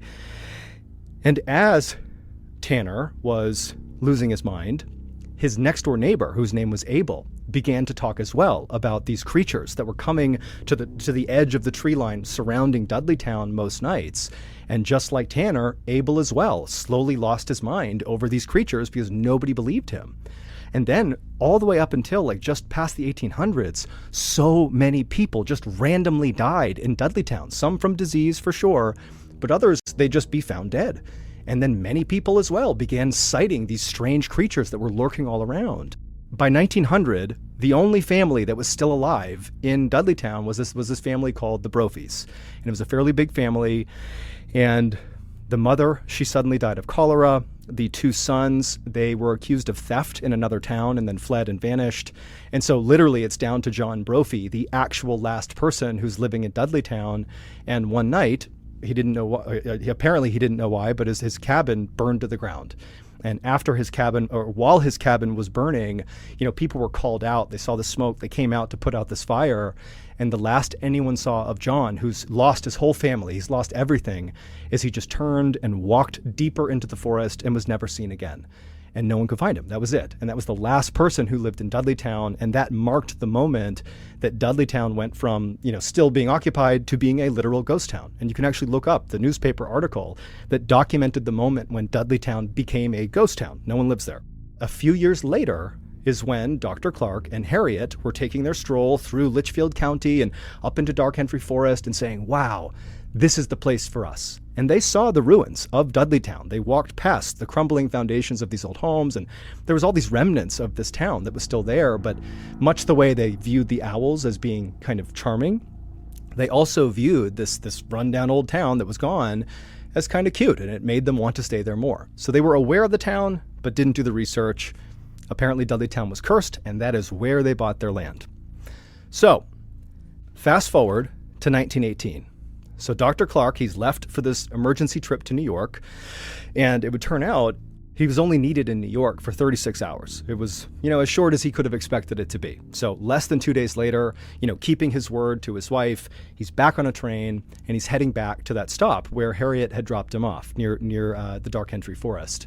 And although this was rare that, Dr. Clark would leave his wife in the cabin, he expected her to be waiting for him at the train station. They didn't have an exact time that he was going to be there because it was not entirely planned. But he had said, I'll be here in like 1 or 2 days max. And so he just kind of expected his wife to check the schedule and be at the train platform. But as he's pulling into the station, he sees his wife is not there. Now, this was not some huge cause for concern, but it was enough of a red flag that as, he's pulling into the station, Dr. Clark is thinking something feels off. And so he ends up going from the train station, and he actually walked the rest of the way. He didn't take a car or anything. He walked to that access road and made his way up to the entry of Dark Entry Forest. And as soon as he walked into the forest, so daylight out here, he steps into the canopy and it's dark again. And remember, it used to feel so welcoming and wonderful going into that forest. It was so peaceful, but now it has a different feel. He steps into the forest and suddenly it feels threatening. It feels ominous. And the owls that are hooting the whole time he steps in, it didn't feel like they were greeting him. It felt like they were telling him to leave. But he had to find his wife, and he's thinking she's up at the cabin. That's where we need to go. And so he begins kind of jogging, fast walking. He's getting a little nervous through the forest. And as he's moving through, the sounds of these owls are getting louder and louder and louder and more threatening until finally when he gets to the clearing, when he can actually look up and see where he built his cabin up on this hill, it's like a cacophony of noise. It's just constant hooting, almost like it doesn't even sound like hooting. It's just a loud sound that's constant. And so Dr. Clark is starting to panic, but he gets even more panicked when he looks up at the cabin. He doesn't see his wife, but he sees the front door to this cabin is slightly ajar. And so Dr. Clark, he runs the rest of the way up the hill, owls hooting the whole time. He gets to the door, and he's terrified. He knows there's something wrong here, but he gets the courage. He opens up the front door, and the second he steps into this home, which he has loved and spent years and years in with his family, he steps in and everything is different. Instead of it being peaceful, he now feels this almost high-pitched sound, like inside of his head for a second, and he's confused. And then he hears what sounds like maniacal laughter coming from the second floor. He doesn't see anybody on the first floor. He thinks it's his wife, and so he charges upstairs. He gets to the landing, and he sees the door to his bedroom, where he would expect his wife to be, is slightly open, and he can hear this laughter coming from inside of this room, this maniacal, crazy, loud, high-pitched laughter. And he's totally panicked. He goes to the door, and he opens it up, and there, in the back corner of the bedroom, is his wife. And she's in the fetal position, and her mouth has been opened as wide as it can go. And the laughter that he's hearing is coming out of her body, but her jaw isn't moving. Her chest is heaving, and this maniacal laughter is just coming out of her as she stares him dead in the eyes. And so Dr. Clark, he was so terrified at what he was seeing and all the hooting and all this craziness going on that he just turned and ran away. We don't know what happened to Harriet Clark over those 36 hours that her husband was gone, but something happened to her. And when she was taken away from this cabin, the only thing she would say is the strange creatures kept coming back. I kept seeing strange creatures. The same thing that all the people in Dudleytown had said that caused them to flee the town. And so we don't know exactly what became of Harriet. There is one account that says she was forever, she went to a mental hospital and stayed there until she passed. Another account says she went back to New York with Dr. Clark, where she took her life. But either way, the final thing was she claimed to have seen the strange creatures and lost her mind as well. Following the story, Dark Entry Forest really took on this unbelievable legend. I mean, people knew about this story. They knew about the legend of the 1700s and 1800s, but this felt recent. I mean, this was a documented case of this doctor's wife. And so it spawned a lot of people going into Dark Entry Forest to see what's out there. And lots of people who go into that forest before it became illegal reported feeling phantom hands slapping them on the back and feeling really intense pockets of cold air. And actually, the very famous paranormal couple, Ed and Lorraine Warren, in the 1970s, they went out and ran this special series about what happened in the Dark Entry Forest. And they came out and said, absolutely, that forest is demonically possessed. So that's going to do it. If you enjoyed today's collection of strange, dark, and mysterious stories, and you're looking for more content like that, remember, we have a whole slew of podcasts under the Ballen Studios umbrella. All these podcasts are amazing. It's all bingeable content, and it's available right now for free. All you have to do is go to any podcast platform, look up Ballen Studios, and boom, there's all our podcasts to choose from. Okay, that's going to do it. Thank you so much for your support. Until next time, see ya. Sometimes the truth is stranger than fiction. And today, we're going to look at 3 stories that demonstrate that. But before we get into those stories, if you're a fan of the strange, dark, and mysterious delivered in story format, then you come to the right place because that's all we do, and we upload once a week. So if that's of interest to you, please mail the like button a birthday card, but make sure you booby trap it with a glitter bomb. Also, please subscribe to our channel and turn on all notifications so you don't miss any of our weekly uploads. Okay, let's get into today's stories.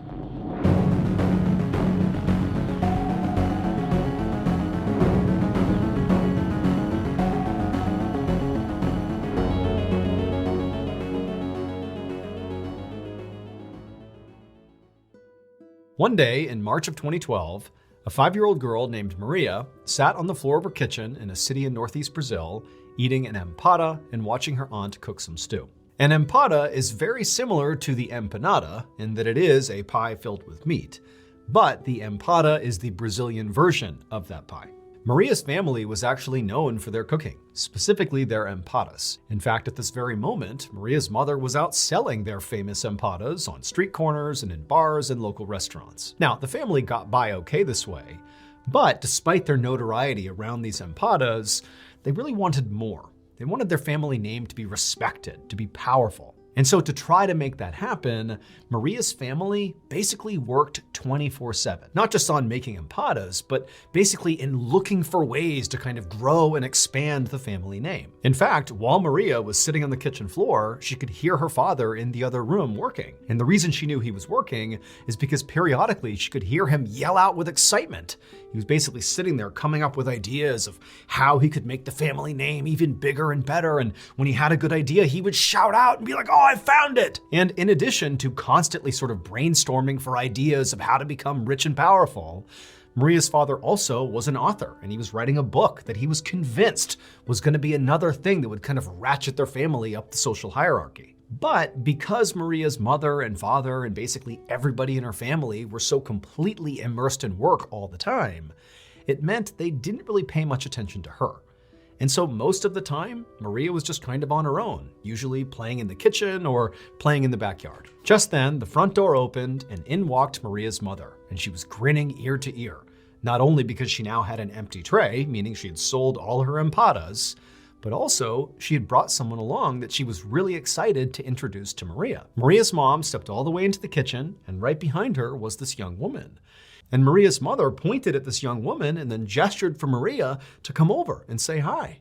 And she told Maria that this young woman wants to become her new nanny. And so you guys can play together all the time while me and your father are out doing our work. Maria stood up and gave a shy smile to the young woman, but she wasn't sold that this woman actually would become her nanny. Because in the past, there had been other women who had come by to be her nanny, and they didn't seem to last very long. And so Maria was not getting her hopes up. Still, Maria wanted to be friendly, so she walked over and, as a gesture of goodwill, she handed this woman her half-eaten empada. And the young woman took the empada and laughed and said, "Thank you." After that, Maria's mother told her to head on out back and go play by herself for a bit while she and this new nanny hammered out the details of her new job. And she told Maria that as soon as they were done, the new nanny would come outside and join her and they could play together. And so Maria, who was always very obedient, did as she was told, and she headed out back and entertained herself. And the whole time, as she's just kicking rocks around and pulling grass up and just kind of doing what kids do, she kept looking back at the house, waiting for the nanny to come outside. But she didn't. And after a whole hour had passed by and still this new nanny had not come outside, Maria felt really bored. And so she went inside to go look for her. A month later, Maria was out in her backyard playing by herself like usual when she heard a commotion happening inside of her house. She looked over at the house and couldn't really tell what was going on. And then she heard the sound of her mother and her father and her aunt raising their voices like they were fighting with somebody. And then all of a sudden, these uniformed police officers came charging out the back door towards Maria. One of the officers came right up to her and asked her what her name was. And Maria was so scared, remember she's 5 years old here, that she didn't even know what to say. So she just stood there staring, being totally terrified. She had no idea what was going on. But as these police officers would soon tell her, it would turn out her entire life was one big, horrific lie. Maria's father, George Silvera, was not actually her father, nor was Maria's mother, Isabel Silvera, her actual mother, nor was her aunt, Bruna Silva, actually her aunt. In reality, those three people were not related to Maria. They were instead members of a cult called the Cartel Sect. And all these three cult members cared about was impressing the members of the cult. When they thought about, making it big, their so-called family name becoming bigger and more powerful, that was all in relationship to the Cartel Sect. They wanted the members of this cult to look at them as the most powerful and important members of that cult. And the way they tried to do that was by performing the duties of this cult to the best of their abilities, better than anybody else in the cult. And so what did this cartel care about? Well, the literal purpose of the Cartel Sect was to eliminate women they deemed unclean in order to reduce and purify the world's population. And Maria's family, the mother, the father, and the aunt, had become very well versed at doing this. All those nannies that came around to see Maria, well, the reason they kept vanishing is because shortly after the mother, the father, and the aunt introduced them to Maria and said, "Oh, she's gonna be your new nanny," they would shoo Maria out into the backyard, and then they would murder the nanny because this person had been deemed unclean. They would cut their throats and stab them to death. But that wasn't all. That wasn't enough cleansing. After they murdered these women, they would then butcher them and stuff the human meat into their famous empadas and sell them to the people in town. They literally were feeding people in this city human meat. But the cult and the cannibalism and the murders were not actually the biggest shock of this story. The biggest shock of the story is actually the real identity of little 5-year-old Maria. She was actually the daughter of the very first victim of the Cartel Sect. The mother, along with Maria 3.5 years earlier, when Maria was just 1.5 years, they had been lured to this very house where her mother was murdered right in front of Maria. And then after her mother was killed, they cooked her mother and fed pieces of the mother to Maria. And ever since, they had just kept Maria and treated her like she was a member of the family, basically turning her into an unwitting cannibal. The existence of the cult and their hideous murders were ultimately discovered after they used one of the credit cards of their victims sometime in the spring of 2012. That's when all the cops rushed into the backyard and confronted Maria. George, Isabel, and Bruna, Maria's fake family, were convicted of 3 murders, including the murder of Maria's real mother, and they are currently serving what amounts to life sentences in Brazil. Police believe the actual number of women that they murdered is as many as 8. As for Maria, according to recent news articles, she was reunited with distant family. Maria is not her real name. That is a pseudonym to protect her identity.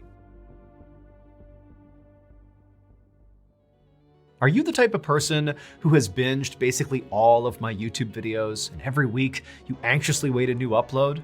If so, thank you. But also you're in luck. Because if you didn't know this, we actually have a separate podcast, the MrBallen podcast, that has literally hundreds of stories that are not on YouTube that you can binge right now. That podcast is available on all podcast platforms. Again, it's just called the MrBallen podcast. And on Mondays on that podcast, we upload exclusive new content that is not on YouTube to the podcast. So that's Mondays. And then on Thursday, we remaster the audio of your favorite videos on YouTube and put those on the podcast. But again, Mondays, those are brand new and exclusive to the podcast. But if you want to hear those exclusive episodes 1 month ahead of Apple and Spotify and all the other platforms, well, there's only one place you can do that, and that's on Amazon Music. So again, you can go to any podcast platform and find the MrBallen podcast, or if you're like me and you hate waiting, then you can listen early and ad-free on Amazon Music.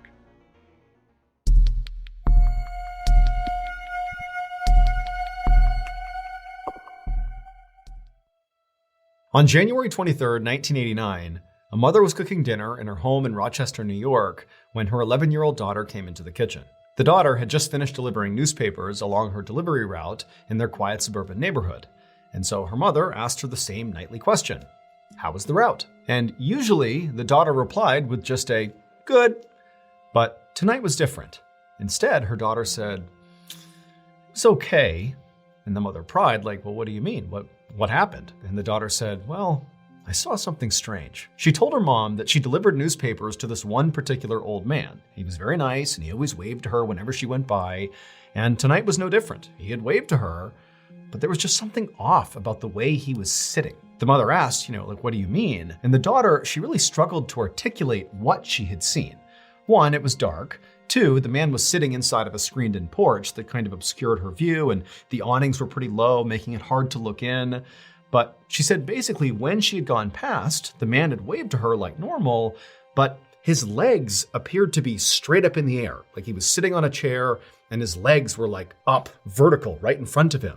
In fact, when he waved, it was like he was waving between his legs at her. And so when the mother heard this, she really didn't know what to make of it. I mean, the story didn't make any sense. She couldn't really understand how this guy was sitting where his legs would be straight up in the air like that. But at the same time, she could tell her daughter was worried, and, she kind of figured that maybe her daughter's imagination had run wild here. And so she told her daughter, like, hey, look, if he waved to you, then I'm sure everything is just fine. Don't worry about it. But the following night, when the girl came back from her route once again, she was even more upset about this guy out on his porch. She told her mom that once again, she looked in the porch and there he was sitting there with his legs straight up in the air, except this time he didn't wave to her, including when she made a point to stop and wave at him. He did not wave back. Now, the girl told her mom that she was worried about him, and so she went right up to the door to go check on him.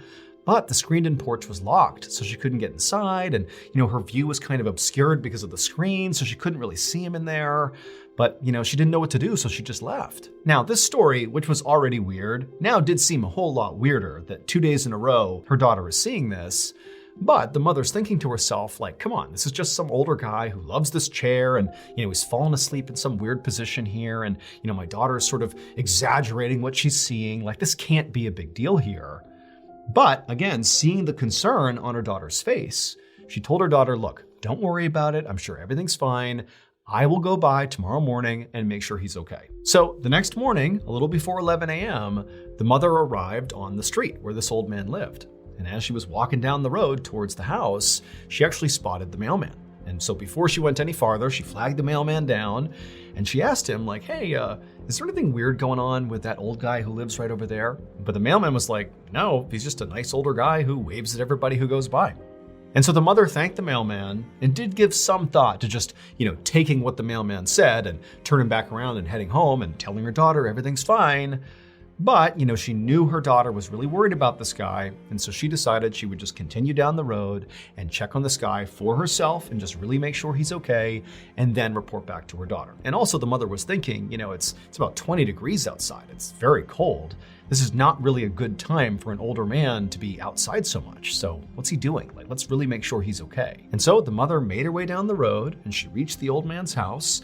And sure enough, the screened-in porch really did obscure, whoever was inside of it. She could see a silhouette of what appeared to be this old man sitting there. But the first thing she actually noticed was not him, but rather the two newspapers that were sitting right on his walkway, uncollected. I mean, these are the newspapers that her daughter had left over the same period of time that she's seeing this weird thing happening with this guy. And so suddenly the woman's feeling like that's a pretty big red flag. And so she hustled her way right up towards the front. And as she did, she looked into the screen porch and waved at this old man to try to get his attention, like, hey, are you okay in there? But the man did not wave back. And so the mother went right up to the door and she checked it, but like her daughter had said, it was locked. And so the mother, she pressed her face up against the mesh screen that kind of had been obscuring her view from a distance. And she put her face right up against the screen where she would have a clear view inside. And when she did, and she saw the old man who was in fact right there, and he did in fact have his legs up, when she saw him, she realized what was actually going on. And the second she did, she jumped back, turned around, and ran away to go call the police. It would turn out the old man who lived there, whose name was Robert Ham, and he was 73 years old, he was not just eccentric and sitting weirdly on his front porch. Instead, on January 23rd, right before that little girl had come home and told her mother that this man had been acting strangely, on that evening, Robert had come out onto his screened-in porch, and for whatever reason, he had attempted to sit down on this trash can that was out there on the porch. But the lid didn't hold. And so Robert fell butt first into this trash can, folding him up into this V position where his legs were straight up in front of him. And Robert was too weak to get himself out of the trash can. And also because of being in this V position where his legs were pressed up against his torso, it was restricting his ability to breathe and to make any sound. And so all he could do in this position was just wave at passerby, hoping they would see he was in trouble and go help him. But unfortunately, nobody could really tell what he was doing, including the little girl on the paper route. They just thought there was this guy sitting in his porch in this weird position, waving to people, when in reality, he was dying. And so unfortunately, because nobody came to his aid, Robert did die. He would die of a heart attack, and in fact, by the time that little girl's mother arrived at his house and put her face up against the screen, Robert was already dead.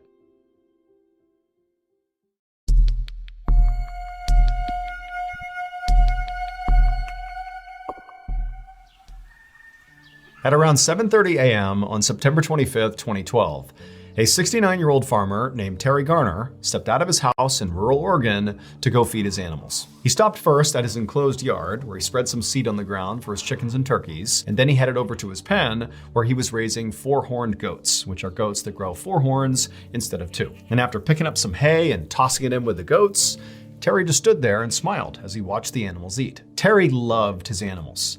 He actually had previously been a butcher for most of his life. But 6 years earlier, when he had retired, he had kind of gone the opposite direction, basically housing all these animals and treating them basically like people. In fact, he was so devoted to his animals that sometimes when the nearby river would flood, he would move all of his animals into this house he had built on his property just for the animals to make sure they were safe. And if you ever went to visit Terry at his property, it was pretty common to see a lot of the chickens and other birds just kind of hanging out on the front porch of Terry's house. He didn't care. He liked having them around. But of all the creatures that Terry took care of at his farm, the animal he loved the most were his pigs. Now, normally when farmers raise pigs, they grow them to about 250 to 300 pounds, and then they sell them to butchers to be slaughtered. But that's obviously not what Terry was doing here. He loved these pigs so much that he basically just fed them anytime they were hungry, and they were hungry all the time, which meant his pigs sometimes grew to be like 700 pounds, and at no point was Terry gonna sell those pigs. He just wanted his pigs to live their best life. So on this morning, after he was done feeding his chickens and turkeys and the goats, he grabbed a whole bunch of food and began making his way over to his beloved pigs. A few hours later, a member of Terry's family arrived at Terry's property and knocked on his door. This family member had called Terry earlier in the day and Terry hadn't picked up. Now that in and of itself was not that uncommon. Terry was a busy farmer, but Terry always called people back. And so far he hadn't. And so this family member was here just to check on him and make sure he was okay. And so after a few minutes, when Terry did not come to the door, the family member grew more concerned about Terry and decided they would just walk the whole property and just go find Terry and see what he was doing. And so the family member left the porch and walked all around the property. They saw where the chickens and turkeys were. They saw the goats. They saw the pigs.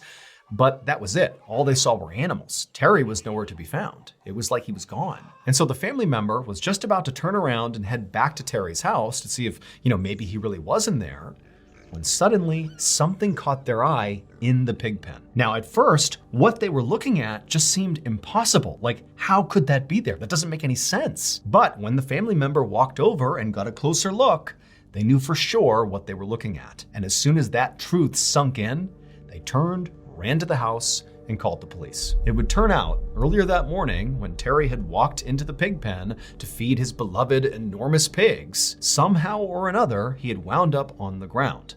Now, we don't know if he had a heart attack or if he had some other medical event or if he simply just tripped and couldn't get up again, but one way or another, he wound up on the ground, and at some point, his pigs devoured him. And so what that family member saw in the mud that caught their eye was not Terry, but Terry's false teeth grinning back at him. Those teeth, along with several pieces of his body and his clothes, were all that was left of Terry. One more haunting detail of this case is that officials were not able to actually figure out whether or not Terry was dead before he began being eaten, or if he was just sort of incapacitated and very much alive when his beloved pigs began to eat him.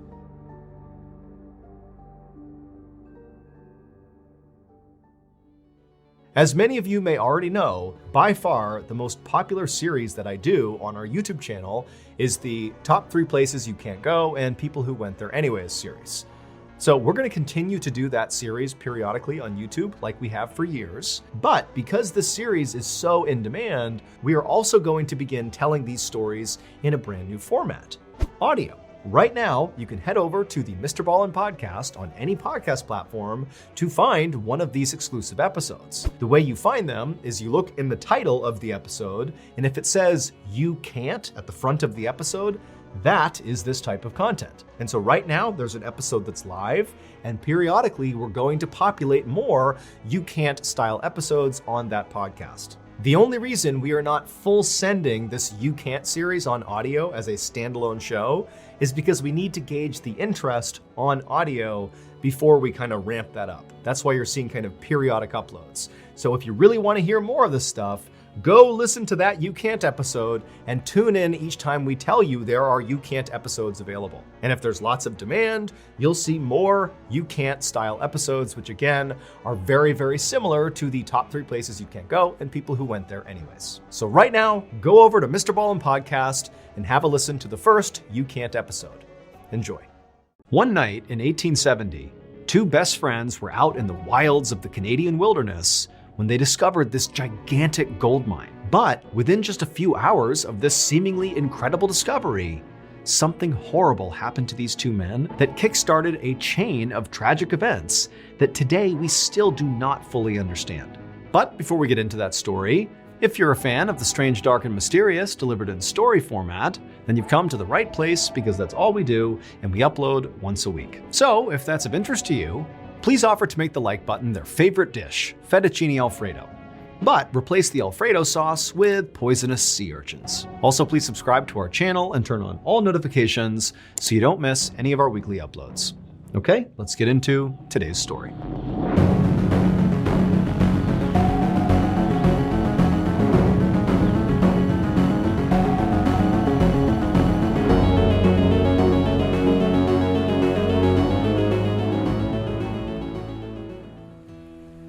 On a spring morning in 1870, a gold prospector named Frank Lemon rode his horse along the shore of the North Saskatchewan River, which is a river that runs through Alberta and Saskatchewan in Canada. Frank was at the back of a line of about a dozen men who had all been hired by a rich investor named Lafayette French.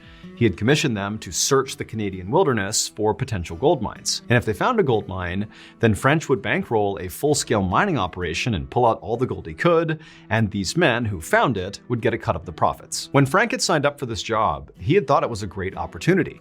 In fact, he thought it was such a big opportunity that he had convinced his best friend, whose nickname was Blackjack, to come along as well. But now, after weeks of searching the wilderness for these mines and not finding any, all Frank really wanted to do now was just go home. And so as this group of men continued their ride along the shore, Frank sort of zoned out and just kind of stared off into the forest all around him. And then at some point, as he was doing this, as he was looking off to his right, he noticed amongst the thick trees, there was this little trail, this dirt trail that kind of wound off into the distance. And for some reason, Frank was just immediately drawn to it. And so he pulled on his horse's reins and came to a stop and just stared at this strange trail. Frank thought about how for all this time they've been out here searching for gold, they'd basically only looked in this river and found nothing. And so he thought to himself, maybe the gold is not in the river, but it's maybe out there in the woods. And maybe this trail that he was looking at might lead them to gold. And so Frank turned back around to tell the rest of the group about his big idea, to try to go down this trail here. But when he looked, he saw all the men in the group, except for his best friend Blackjack, had continued on without him. They basically hadn't even stopped when Frank had stopped. However, Frank really didn't care that the group had left him because he was totally over this trip and frankly didn't want to be with this group anyways. And so he just looked over at Blackjack and just kind of gestured towards this trail as if to say, "You want to go this way?" And Blackjack, who was also totally over this trip, just smiled and nodded like, "Yeah, let's go." And so the two men turned their horses and began heading down this thin dirt trail off into the woods. For several hours, Frank and Blackjack continued on this trail deeper and deeper into the forest. You get a picture of very thick trees all around, and it's just this little winding dirt trail on the ground. They had no idea where this trail was going, but there was just something so powerful about this trail. It was like calling them to go. But as they rode along, Frank kept getting this bad feeling. Like he kept hearing what sounded like voices and footsteps right behind them on the trail. But every time he turned, all he saw was Blackjack. There was nobody around them at all. They were deep in the forest. And after a while, Frank kept hearing these noises and he asked Blackjack, like, "Hey, are you hearing that stuff too?" And Blackjack said, "Yeah, I am." But he too would turn around and see nothing. They were all alone. And so eventually, the men convinced themselves that, what those sounds must be is the sound of their party, who's discovered they have, left the group and maybe they're out there looking for them. But Frank and Blackjack really had no intention of rejoining the group. They kind of didn't like the group. And so they said, "You know what? Let's just keep on going." Eventually, the path these two friends were on led them to a stream. And so they stopped, they got off their horses, they knelt down and they scooped their canteens into the water to get a drink. And as Frank did that, he looked into the crystal clear water and he saw nuggets of gold just sitting there in the stream. Frank couldn't believe it. I mean, he's out here looking for gold, but he was not expecting to find it right here in the middle of nowhere, despite, his instinct that maybe the gold was out here. And so he just froze and he's staring at this. He can't believe it. He grabs Blackjack, who hadn't seen it yet, and pulls him over. Blackjack looks, and the two men, they're like, "Oh my goodness, we've done it." But Frank said, "Look, before we celebrate, let's see what we're dealing with here. Let's go upstream here and try to find the source of this gold." And so the two men, they got up, they're super excited. They start walking along the side of the stream, looking in the water. And as they're moving upstream, they're seeing all this gold in the water. And it's getting more and more. And eventually they reach this rock ledge. The water was pouring over down into the stream. And literally in the ledge are these massive veins of gold. They had found a gigantic gold mine that clearly nobody else had tapped before. I mean, this could be worth not just millions of dollars, but billions of dollars. And so at this point, the two friends began to celebrate. They were ecstatic. I mean, this is unbelievable. They're jumping around, they're hugging each other. And then at some point, they just kind of stopped and went silent because they realized they now had a big dilemma. So the whole reason Frank and Blackjack were out here in the Canadian wilderness was to look for gold, but they were looking for gold on behalf of the rich investor, Lafayette French, which meant they were contractually obligated to tell French if they found gold. And so here they are, they found this massive gold mine, and that's what they're supposed to do, again, based on their contract. But if they did that, French would get rich beyond his wildest dreams from this mine. And yeah, he'd cut them a check, a piece of the profits, but it would be like nothing compared to what French would get from this gold mine. Or, and this is where the dilemma comes in, Frank and Blackjack could hide the fact that they had found this mine, and then they alone could come out here anytime they wanted, take the gold, and become rich themselves. Now, granted, they would have to be kind of subtle about it, because if they started showing up with barrelfuls of gold, Lafayette French is going to find out about it and they're going to be in trouble.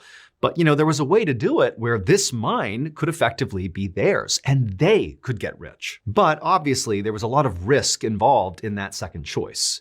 And so Frank and Blackjack decided that, you know what, this is way too big of a decision for us to make just on the fly right now. So let's just stay here in the area, let's camp out for the night and just sleep on this and come to a decision tomorrow. So the two men left the stream and headed over to this clearing that was right nearby and decided that's where they would pitch their camp for the night. Blackjack left to go gather firewood, and Frank began to pitch their tent. And as Frank did that, as he began setting up their tent, he began hearing whispers, kind of like the voices he was hearing as they were walking in on that trail, and they kept thinking it was maybe the group that was looking for them. He began hearing those voices again. It was kind of all around him in the trees. But every time he looked, there was no one there. Now, Frank convinced himself that maybe these whispers were actually Blackjack, because he had gone off to get firewood and maybe it was him. But at one point, when Frank heard these whispers, he looked in the direction of the whispers. There was no one there, and he realized Blackjack was at the same time on the opposite side of the clearing. It could not have been him. And so Frank couldn't help but feel really unsettled.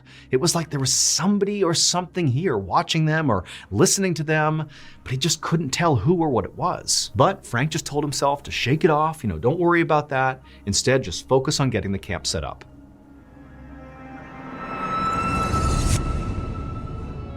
We recently launched our newest podcast at Ballen Studios called Redacted, Declassified Mysteries with Luke Lamanna. And so far, you guys are loving it.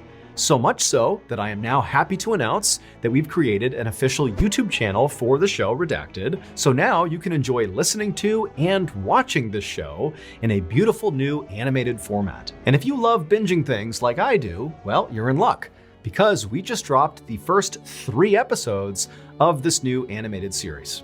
And from here on out, every Tuesday, you'll get a brand new upload on this channel. To give you a sense of the stories and the artwork that you'll see on this brand new Redacted YouTube channel, here's a look at a clip from episode 1.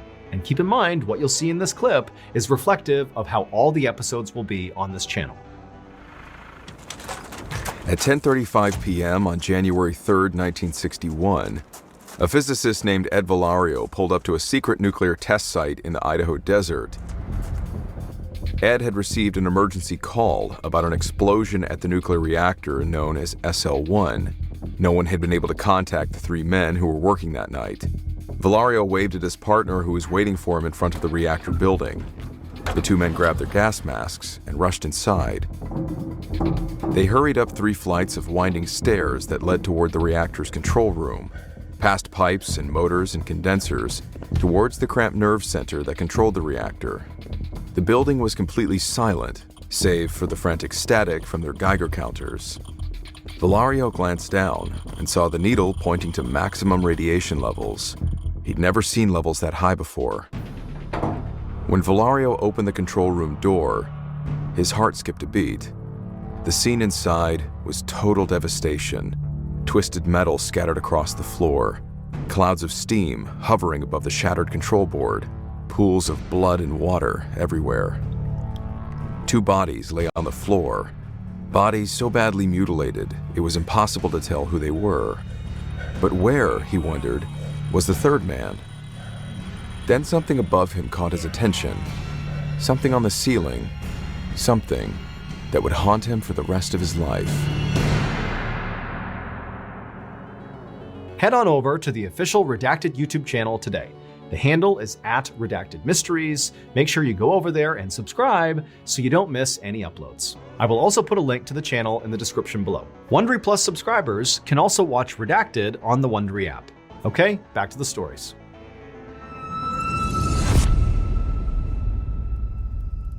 A few hours later, Frank and Blackjack were sitting on a log in front of their campfire eating rations, talking about what they were going to do with the gold. At some point, Frank said what he was really thinking about this whole situation. He told Blackjack, "Look, I think we'd be so stupid to tell Lafayette French.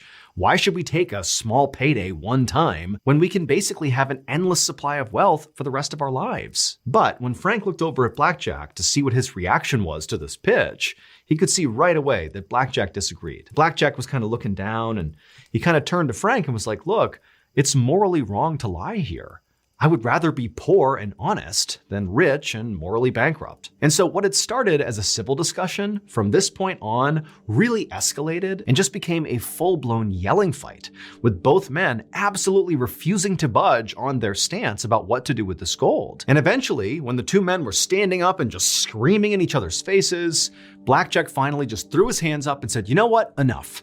And he turned around and stormed over to the tent and disappeared inside. For a minute, Frank just stood there stewing by the fire, just completely furious that Blackjack didn't see it the way he saw it. But eventually, Frank kind of calmed down and thought, you know what? I need to go to bed too. Obviously, we are not near a decision.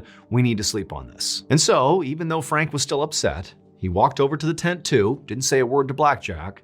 He just climbed inside, got into his sleeping bag, and tried to go to sleep. But after laying there for a while, when Frank had not fallen asleep, and his friend Blackjack had, he was snoring and passed out, Frank just could not help feeling enraged again at his friend. Like, how can you not see this opportunity here? Why in the world would you tell Lafayette French? That's so stupid. And so Frank just laid there restlessly, tossing and turning, listening to the sound of Blackjack snoring and getting so mad at him. And as he did, Frank went from, I need to convince Blackjack in the morning that we need to keep the gold for ourselves, to I need to stop Blackjack from telling anyone. He is an obstacle. He's not a friend. He's a problem. And as he thought about this, these dark thought loops were going through his head. Frank just became consumed with rage. It was like he couldn't control what he was doing. And in that moment, Frank found himself getting up, walking out of the tent, and grabbing an axe. And before he could even think about it, he had walked back into the tent, raised the axe, and driven it into Blackjack's skull, killing him instantly. A few minutes later, Frank was outside sitting by the campfire looking at his bloody hands, wondering what just happened. How could he have just done what he did? That was his best friend. What had come over him? It was like Frank was a different person. He couldn't understand. But as Frank was sitting there grappling with what he had just done, a twig suddenly snapped over in the direction of the tent. And instantly Frank looked over, like, who's over there? What's going on? And as he looked in the direction of the tent, he began to hear this low, guttural moaning. It almost sounded like a dying animal. And he thought for a second, like, wait a minute, is Blackjack not actually dead? Is that him making that noise? But at the same time, Frank's thinking, that's not possible. I practically split Blackjack's head in half with that axe. He can't be making that sound. But before Frank could even begin to process what he was hearing, this sound, this moaning sound, got louder and it got closer to Frank, like it was moving in his direction, but there's nobody here. And so Frank is horrified, and then right as the sound is practically on top of him, he began hearing those whispers, those voices he had been hearing in the woods on the way out here. Except this time the voices were clear. They were talking to Frank, and they were saying, you're gonna be tortured for what you did to Blackjack. And then just as soon as these voices began, suddenly they stopped. The moaning stopped, and the entire forest just went deadly silent. And Frank is just stuck there staring in the tent, wondering what's happening. And then the silence was broken by this unbelievably loud, high-pitched, blood-curdling human scream coming from the tent. And it was at that point that Frank just got up and sprinted to his horse and began riding away from the gold, his friend's body, everything. He didn't care. He needed to get out of there as soon as possible. But the second he began blindly galloping through the forest away from this area, he began hearing whispers and heavy footsteps right behind him as if they were following him out of the forest. But Frank was so scared, he didn't even dare turn around to look. He just rode as fast as he possibly could. Hours later, Frank suddenly emerged from the dark forest, and just by absolute happenstance, he arrived right in the town that he and the other gold prospectors had passed through on their way out into the woods. And the moment Frank left the tree line and actually entered into this town, the whispering and the footsteps, which had basically chased him all the way to this point, they stopped. Suddenly, Frank was all alone. Now, by this point, Frank had convinced himself that everything he had heard in the woods, the voice telling him he was going to be tortured for what he'd done, the heavy footsteps, the whispering, the screaming, the moaning, all of it, everything that had caused him to flee was actually the ghost of Blackjack. That after he had killed his friend's spirit had immediately risen and sought revenge on Frank. That's what was happening. And this horrified Frank so much that he didn't care at all about the gold anymore. He just wanted to get out of the spiritual danger he thought he was in. And so as he rode into this village, all he looked for was a church. And when he found the church, he went to the front steps and he sat there waiting for the priest. At dawn, the priest finally arrived at the church and found Frank sitting there looking horrible. And Frank instantly stood up, rushed over to the priest, and began begging him to save him from Blackjack's ghost. Now, at first, as the priest listened to Frank tell his story about this ghost, he just thought that Frank was crazy. But once he got Frank to slow down and sort of go over the details step by step, the priest realized that perhaps there was some truth to this story. It sounded like it was probably true that Frank really did find a gold mine with his friend named Blackjack, and at some point, the discovery of this gold mine prompted Frank to murder Blackjack. But despite the fact that this man, Frank, had just openly confessed to a murder, the priest could only focus on the gold that apparently Frank had found out in the forest. It was like this intense feeling had come over the priest, this darkness that just made him suddenly so greedy. He had never felt this way before in his life, but it was like he was laser focused on finding a way to claim that wealth that was just out there right now. And so against all his better judgment, the priest turns to Frank and says, "You know what? We'll help you. But for right now, you need to get out of town. Get out of here. Don't come back. We'll go out, we'll find Blackjack, we'll give him a proper burial, and that will protect you from his ghost." And so Frank was so thankful to the priest and he took off, not realizing that the priest did not care at all about Frank at this point. All the priest cared about was getting Frank out of the picture so that that gold mine out in the woods could be his. The next day, the priest asked his friend, an outdoorsman named John McDougall, to head off into the wilderness to try to find Frank and Blackjack's campsite. And so that's what John did, and after a few hours of looking, he found the campsite. And sure enough, he found Blackjack's dead body still inside of the tent with the axe lodged in his head. And right away, John, the ever-loyal friend to the priest, began doing what the priest told him to do, which was to bury Blackjack to cover up the murder. Because the priest and John were planning to claim this gold mine for themselves, and they couldn't have this murder getting out to the public, because then officials would come out and investigate the scene, and then they would find the gold mine. They couldn't have that. And so John began digging a grave for Blackjack, and as he did, he began hearing whispers all around him in the trees. Remember, he's all alone out there. And so he began looking around, trying to figure out who's out here. Did somebody follow him? But there was no one. John did his best to keep trying to dig as quickly as he could, but these whispers, these awful voices, they just kept getting louder and louder and more pronounced and closer to him, eventually to the point where John was spooked. I mean, John was this avid outdoorsman who routinely spent time by himself out in the wild, but here he was feeling very unsettled by these voices. But despite his fear, John did what he was told and dug the grave as fast as he could. He grabbed Blackjack's body, threw him inside, he covered him up, and he put a couple of big stones on top of the gravesite to kind of make a makeshift tombstone. And then afterwards, again, despite feeling totally unsettled out here, John did the next part of the plan, which was to go look for gold, go to the stream, find the gold these guys were talking about. But as John is down by the water looking for gold, he began hearing more and more of those voices all around him. He kept spinning around, but nobody was there. And then finally, this awful high-pitched laughter cut through the trees. He whipped around, there was nobody there, but it was so terrifying that John just abandoned the search for gold and just hopped back on his horse and fled out of there. But within a couple of days, John and the priest had convinced themselves that those weird noises and that laughter that John had heard out there was just some bird, that it was all in John's head. He was spooked for no reason, when in reality, it was just that incredible pull of that gold being out there waiting to be claimed. It was like John and the priest, they couldn't not go looking for it. And so John decided to go back out into the woods. Except this time, he did not go alone. He brought a group of men with him. And so this group, led by John, retraced Frank and Blackjack's steps down that skinny trail all the way to their campsite. And when they got there, John just froze. He could not believe what he was seeing. The rocks that were sitting on the grave where John had just buried Blackjack were gone. These huge rocks just missing. And also, the tent, the bloodied tent where Blackjack had been murdered, had also been cleared. There was no trace of it anywhere.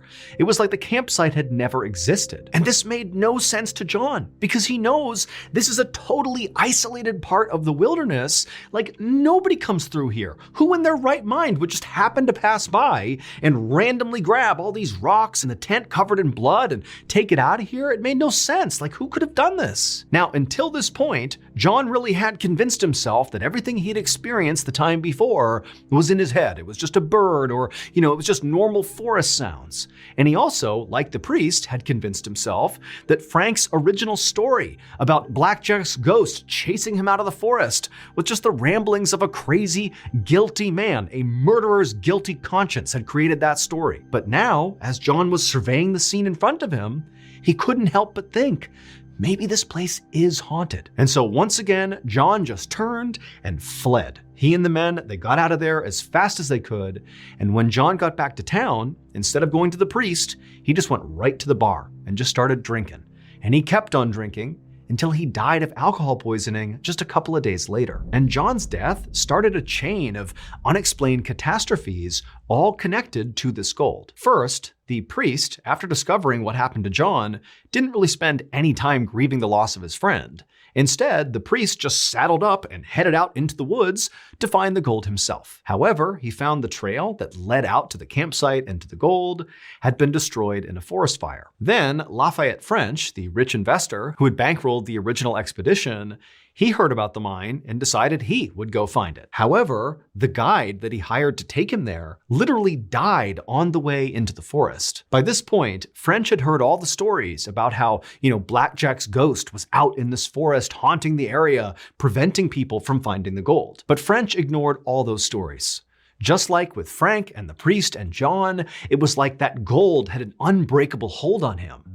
And so for 30 years, French kept going out into that forest, searching for that gold mine, and eventually he found it. Or at least that's what he said in the last letter he wrote back home. But we'll never actually know for sure, because after sending that letter on that same day, Lafayette's cabin burned down and he died without telling anybody the location of the mine. And so with French's death, that sort of solidified the rumors that the haunting was real. And people began to believe that there was only one thing that could explain this almost magnetic pull the gold had on so many people, and also all the terrible fates that befell everybody who tried to go look for it. And that was that the gold mine was cursed. And today, people still believe that Blackjack's ghost is out there in the forest preventing people from finding the gold. But whatever the truth is, whether the curse is real or not, to this day, no one has ever been able to successfully find the gold again and live to tell about it. Are you the type of person who has binged basically all of my YouTube videos, and every week you anxiously wait a new upload? If so, thank you, but also you're in luck. Because if you didn't know this, we actually have a separate podcast, the MrBallen podcast, that has literally hundreds of stories that are not on YouTube that you can binge right now. That podcast is available on all podcast platforms. Again, it's just called the MrBallen Podcast. And on Mondays on that podcast, we upload exclusive new content that is not on YouTube to the podcast. So that's Mondays. And then on Thursday, we remaster the audio of your favorite videos on YouTube and put those on the podcast. But again, Mondays, those are brand new and exclusive to the podcast. But if you want to hear those exclusive episodes 1 month ahead of Apple and Spotify and all the other platforms, well, there's only one place you can do that, and that's on Amazon Music. So again, you can go to any podcast platform and find the MrBallen podcast, or if you're like me and you hate waiting, then you can listen early and ad-free on Amazon Music. Wait, don't go anywhere. If you're looking for more strange, dark, and mysterious videos, click here. Today, we're going to cover 2 very strange but very true stories. But before we get into those stories, if you're a fan of the strange, dark, and mysterious delivered in story format, then you've come to the right place, because that's all we do, and we upload once a week. So if that's of interest to you, please invite the like button to go skydiving with you, but replace their parachute with an anvil. Also, please subscribe to our channel and turn on all notifications so you don't miss any of our weekly uploads. Okay, let's get into today's stories.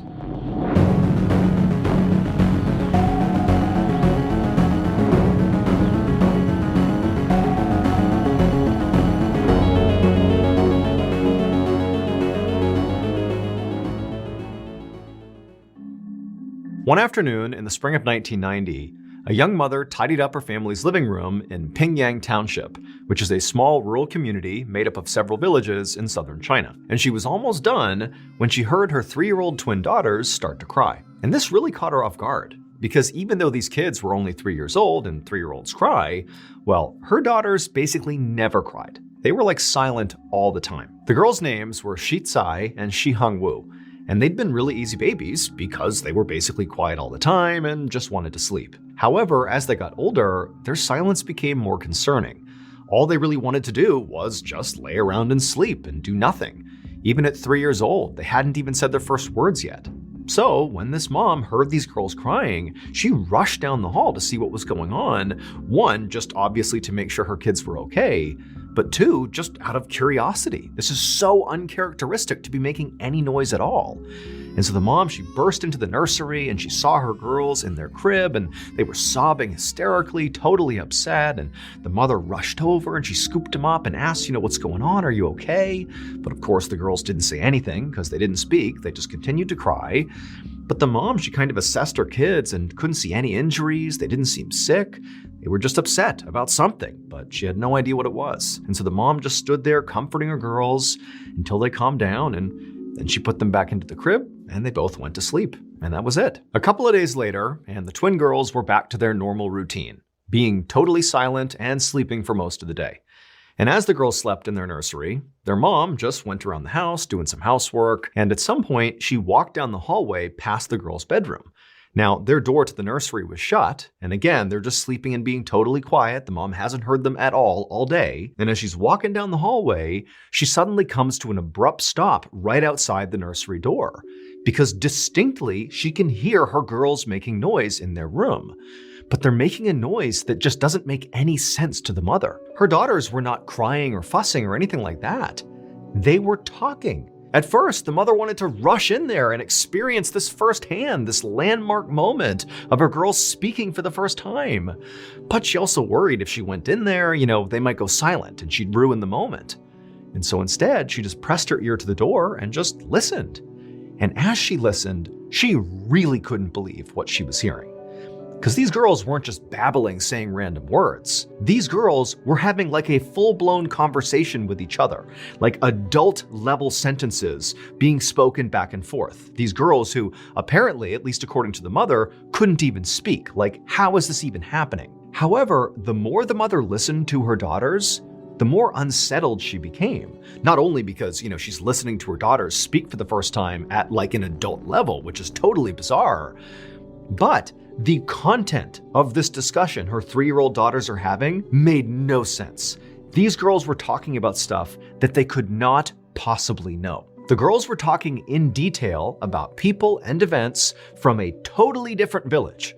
A village their mother knew they had never been to, had never even heard of, and certainly didn't know anybody who lived there. Now, in basically every other part of the world, if a mother suddenly heard her 3-year-old twins, who had never said a word before, suddenly having adult-level conversations with each other about people and places that they can't possibly know about, that might be enough to spurn that mother to at least call their doctor. But this mom?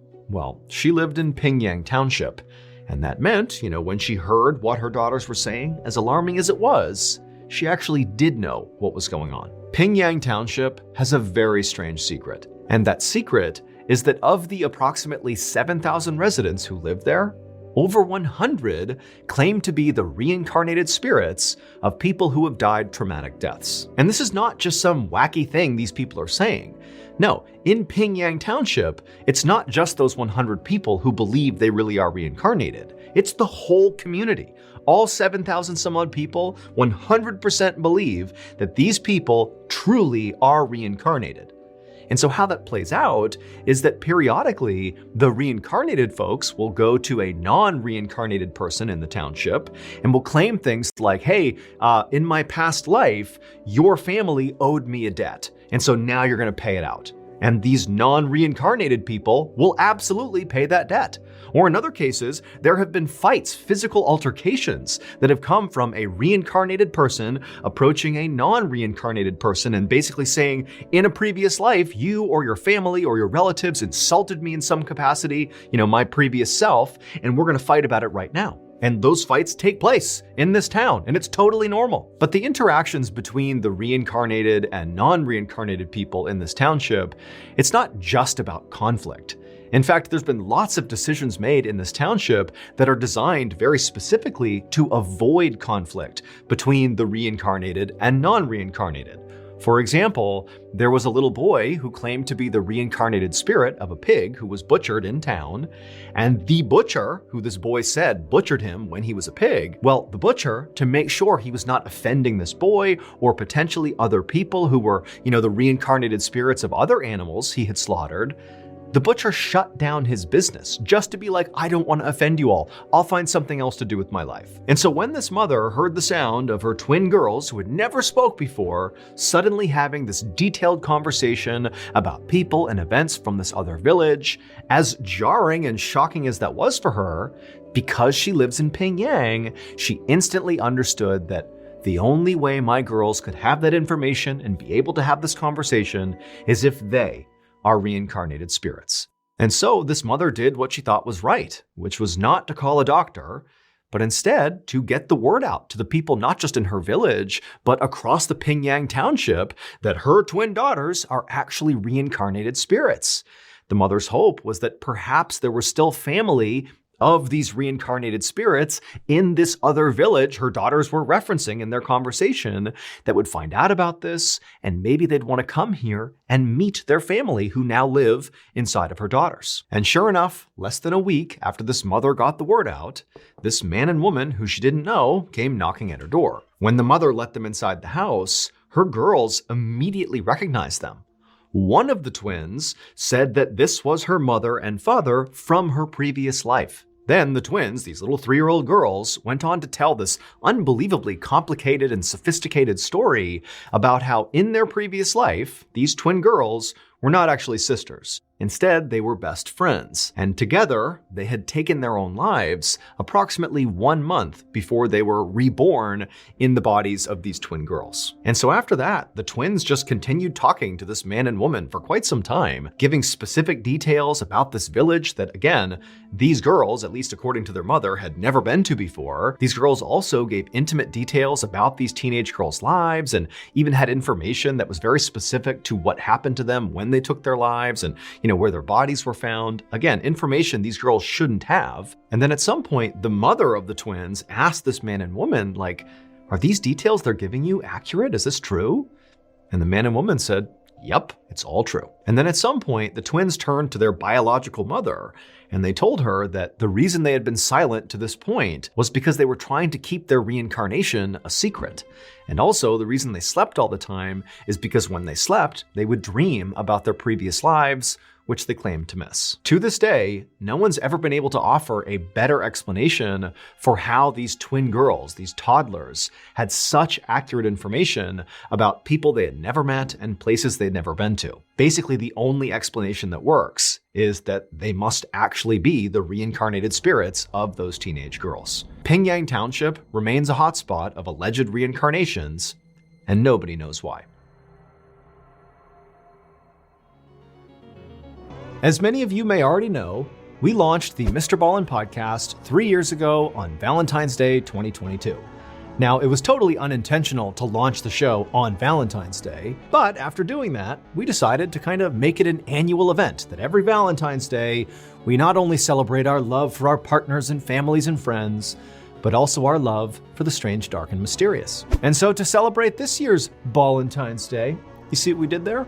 We are going to host our very first live show of the year, and it will be totally free right here on YouTube.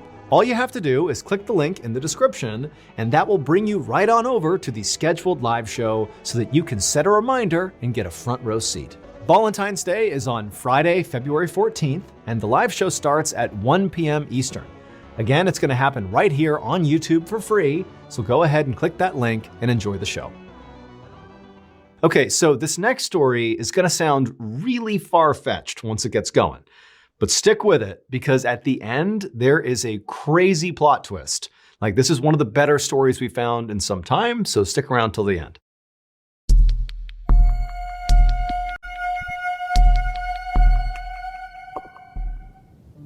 On a spring afternoon in 1883, a young woman named Sarah tidied up her farmhouse in a tiny settlement called Eagle Creek in Arizona. While Sarah cleaned, her sister Elizabeth took a bucket outside to get water from their outdoor spring. So Sarah and Elizabeth actually lived together in this farmhouse along with their respective families. The American West at this time was sparsely populated and dangerous, so it was not uncommon for families to kind of band together like this. Their husbands herded the sheep and worked the land, while Sarah and Elizabeth looked after the house and also took care of their collective 4 kids. And so on this day, as Elizabeth was out getting water, Sarah continued to tidy up the house with one eye on the kids, making sure they were okay, when all of a sudden, the family's dogs, who were leashed up outside, began barking really aggressively. Now, for Sarah, this was really alarming, because the dogs typically were pretty docile and didn't make a lot of noise. So clearly, something was going on outside. And so Sarah told the kids to stay inside, and she quickly went outside onto the porch to see what the dogs were barking at. And so once Sarah was out on that porch, she immediately surveyed the area out in front of her, and off to her left and off to her right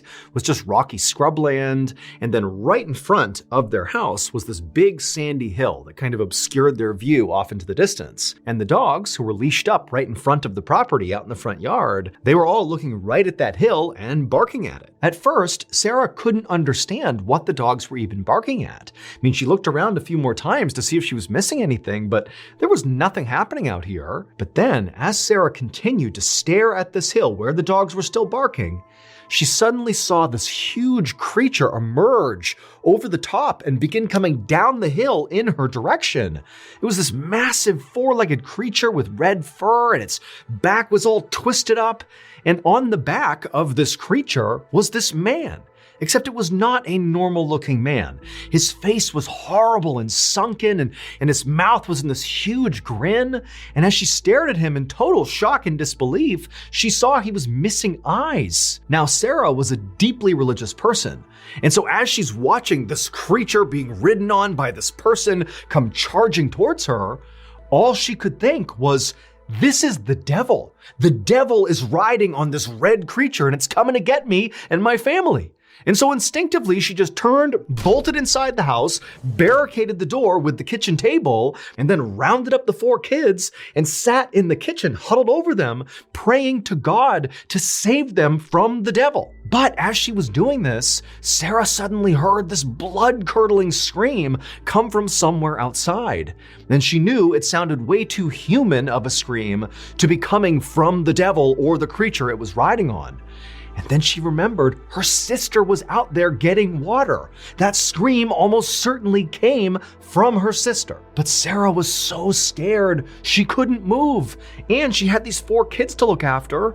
And so instead of going out to try to save her sister, she just held the kids closer and continued to pray, hoping her sister would survive. Hours later, Sarah was still inside the barricaded house, clutching the children, praying, and her sister Elizabeth had not made another sound, and she had not come back to the house. So she's been gone for hours at this point.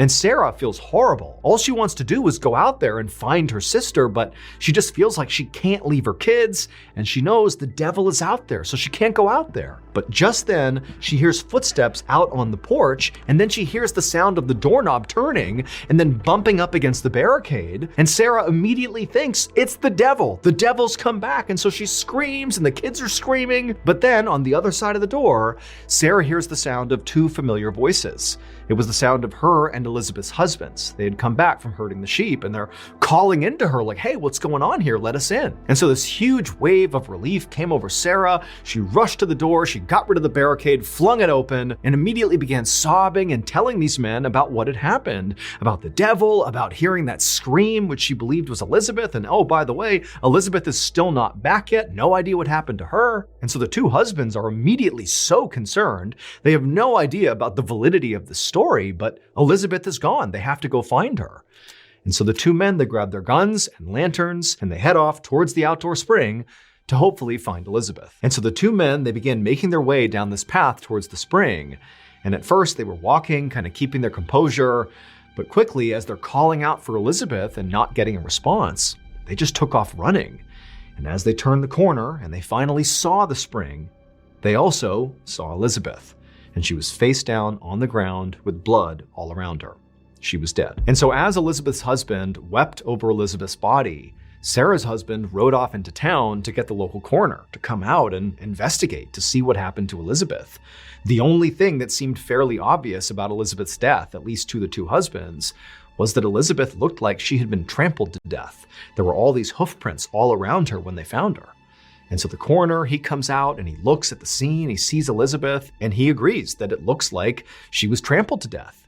However, when he examined the hoof prints that were all over the place, they were way too big to be a horse's hoof print. And so the coroner literally said, I can't say she died by being trampled by a horse. This was not a horse. And so the coroner wound up speaking to Sarah, who would tell him all about, how the devil came over the hill on this big four-legged creature that was all red, and she heard the scream, which must have been Elizabeth, and so the devil has trampled her sister to death. That's what happened. Now, the coroner agreed with Sarah that very likely her sister had been trampled to death by something gigantic. However, he didn't believe the actual details of Sarah's story. He did not believe that the devil killed Elizabeth. And so ultimately, because the coroner just couldn't be sure what actually happened here, he wound up listing Elizabeth's cause of death as just unknown. But the coroner's doubts did not stop the story of the devil from spreading. Before long, basically everybody on the Arizona frontier had heard about the devil and the strange creature he rode, to the point where they were given a nickname. Together, they were called the Red Ghost. Still, most people who heard this story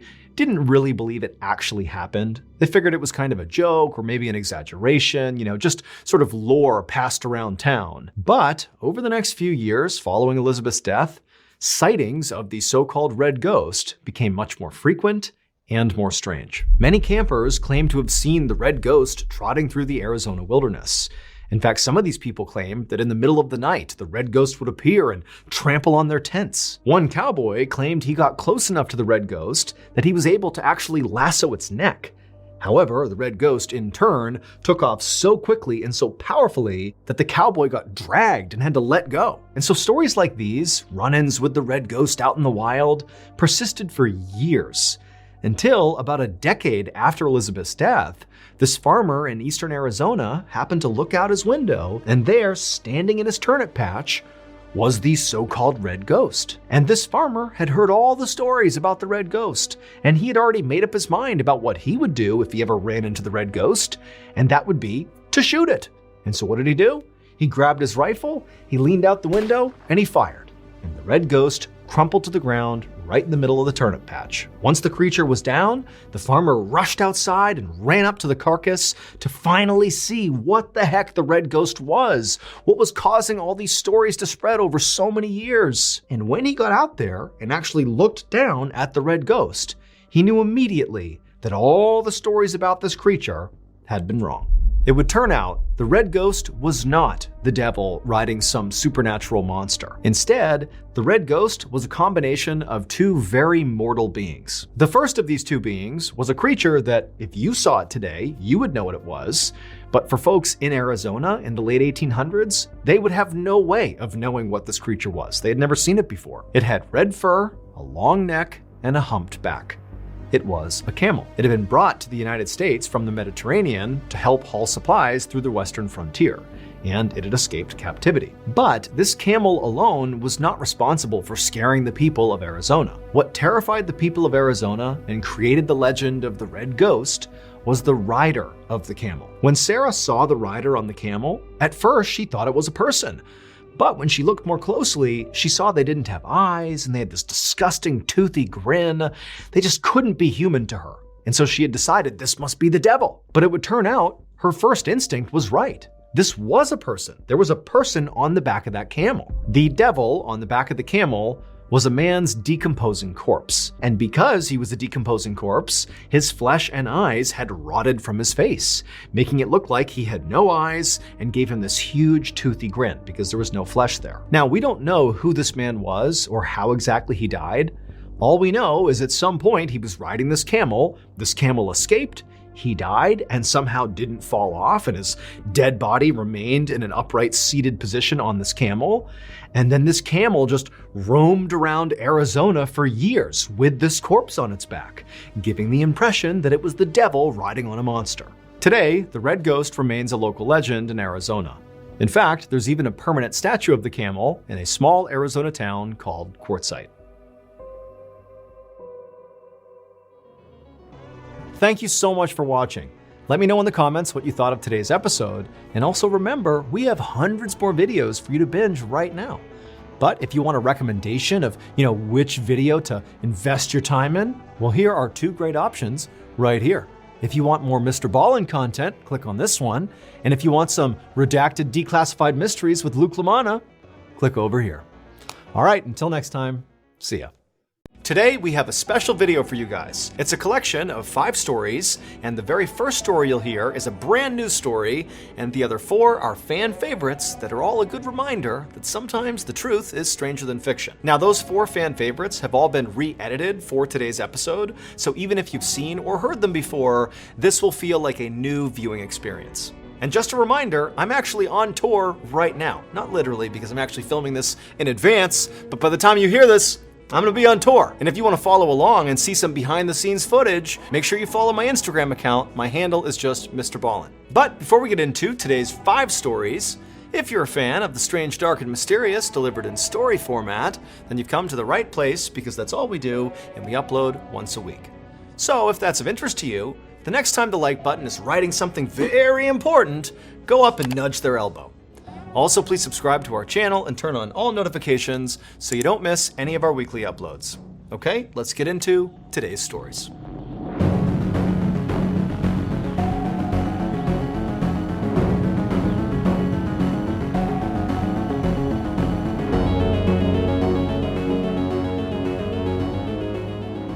On the evening of January 13th, 2002, a 42-year-old man named Ronald Huff walked in the door of his studio apartment in the city of Newark, Delaware. He had just come back from visiting his grandmother, and now he was feeling really sick. Inside of his apartment, it was blazing hot, but that was by design. That's how he kept the temperature. Ronald took off his coat and threw it over one of the many handmade wooden cages that were strewn about his living room. Then he dragged himself over to his house phone, picked it up, and he called the auto dealership where he worked. When the office manager answered, Ronald told her that he would not be able to come into work the following day because he was feeling so unwell. He hung up the phone and then leaned on the counter for a second, feeling lightheaded. Then suddenly, from behind him, he heard a hiss. Right away, Ronald turned around and walked over to his fridge, and instinctively, he reached out his right hand to open the door. But as soon as he grabbed the handle and squeezed, he felt a shot of pain in his right hand. He had forgotten that his right hand was all bandaged up because it was injured. And so grimacing, Ronald reached out with his left hand and he opened up the fridge that way. Then, after shutting the fridge, he walked over to the kitchen counter and he reached into a jar and he pulled out a whole fistful of live cockroaches. They were about 2 inches long each and they wriggled around inside of his hand. He threw the cockroaches onto the ground and then watched as they scattered. Now that Ronald's chores were finished, he decided he would just go lay down because again, he's feeling horrible. But as he walked across the kitchen towards his bedroom, that dizziness he was feeling earlier came back. And suddenly it was like the whole world was spinning around him and he could barely stay on his feet. He kept trying to walk towards his bedroom, but he just couldn't do it. And eventually he stumbled and began to fall. Ronald lurched sideways and blindly stumbled to the right, trying to catch himself. And the first thing he touched with his outstretched arm was the door to his apartment. And so he grabbed it and he tried to stay on his feet, but he couldn't. And so he turned his body around and pressed his back up against the door to steady himself. But he was just so woozy and weak that eventually he just kind of slouched down to the ground, back against the door, feet out in front of him. Slowly, he let his eyes close. As Ronald passed out, all he could hear were the sounds of roaches scurrying and chicken bones crunching. 3 days later, Ronald's neighbor heard the crackle of police walkie-talkies out in the hallway. He opened his door and he saw 2 police officers and the superintendent of their building standing in front of Ronald's door. So this neighbor liked Ronald and knew him to be a nice, quiet guy, and so he couldn't imagine why police would be at his door. But then he thought about it, and he actually hadn't seen Ronald in several days. The neighbor watched as the police officers knocked on Ronald's door, waiting for Ronald to come out, but the door never opened. And after a few minutes of knocking, the police finally stepped back from the door and gestured for the superintendent to step forward and use his key to open the door. And then after the superintendent had done that, the neighbor watched as the police officers tried to open the door, but couldn't. It was like there was something really heavy blocking the door from opening. Finally, both police officers leaned hard enough on the door that they got it to open up just a little bit. The neighbor watched as the officers stuck their heads into the apartment and then jumped back with their hands on their guns. Then one of the cops grabbed their radio and began frantically talking into it, and then the neighbor watched as the officers and the superintendent quickly walked down the hallway out of sight, leaving Ronald's apartment door partially open. And as the neighbor heard the sound of sirens wailing outside, he took a cautious step into the hallway and realized he could actually see into Ronald's apartment through the open door. And what he saw inside of there was so horrifying that for a second, the neighbor just froze. And then a second later, he backed into his own apartment and slammed the door behind him. Hours later, this neighbor could not get the image of what he had seen in Ronald's apartment out of his head. So he grabbed a piece of paper and just began sketching the bizarre scene. It would turn out Ronald had a secret. And on the evening of January 13th, 2002, right after Ronald had called in sick to his work, that secret killed him.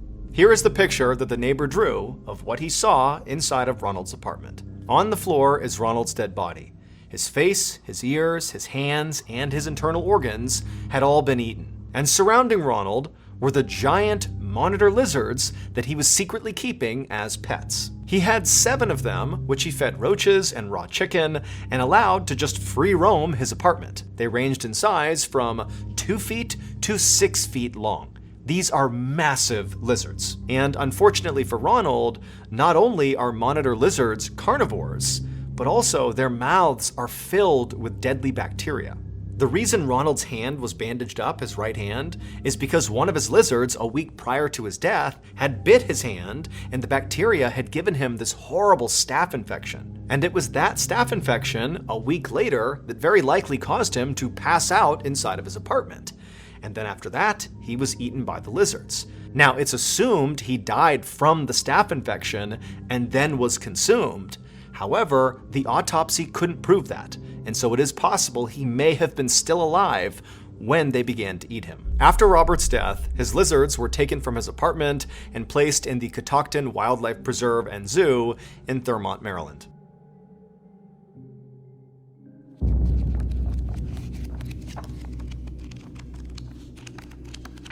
Both of them had been shot multiple times, drenched in blood. The scene in the basement was far more gruesome than the imagined.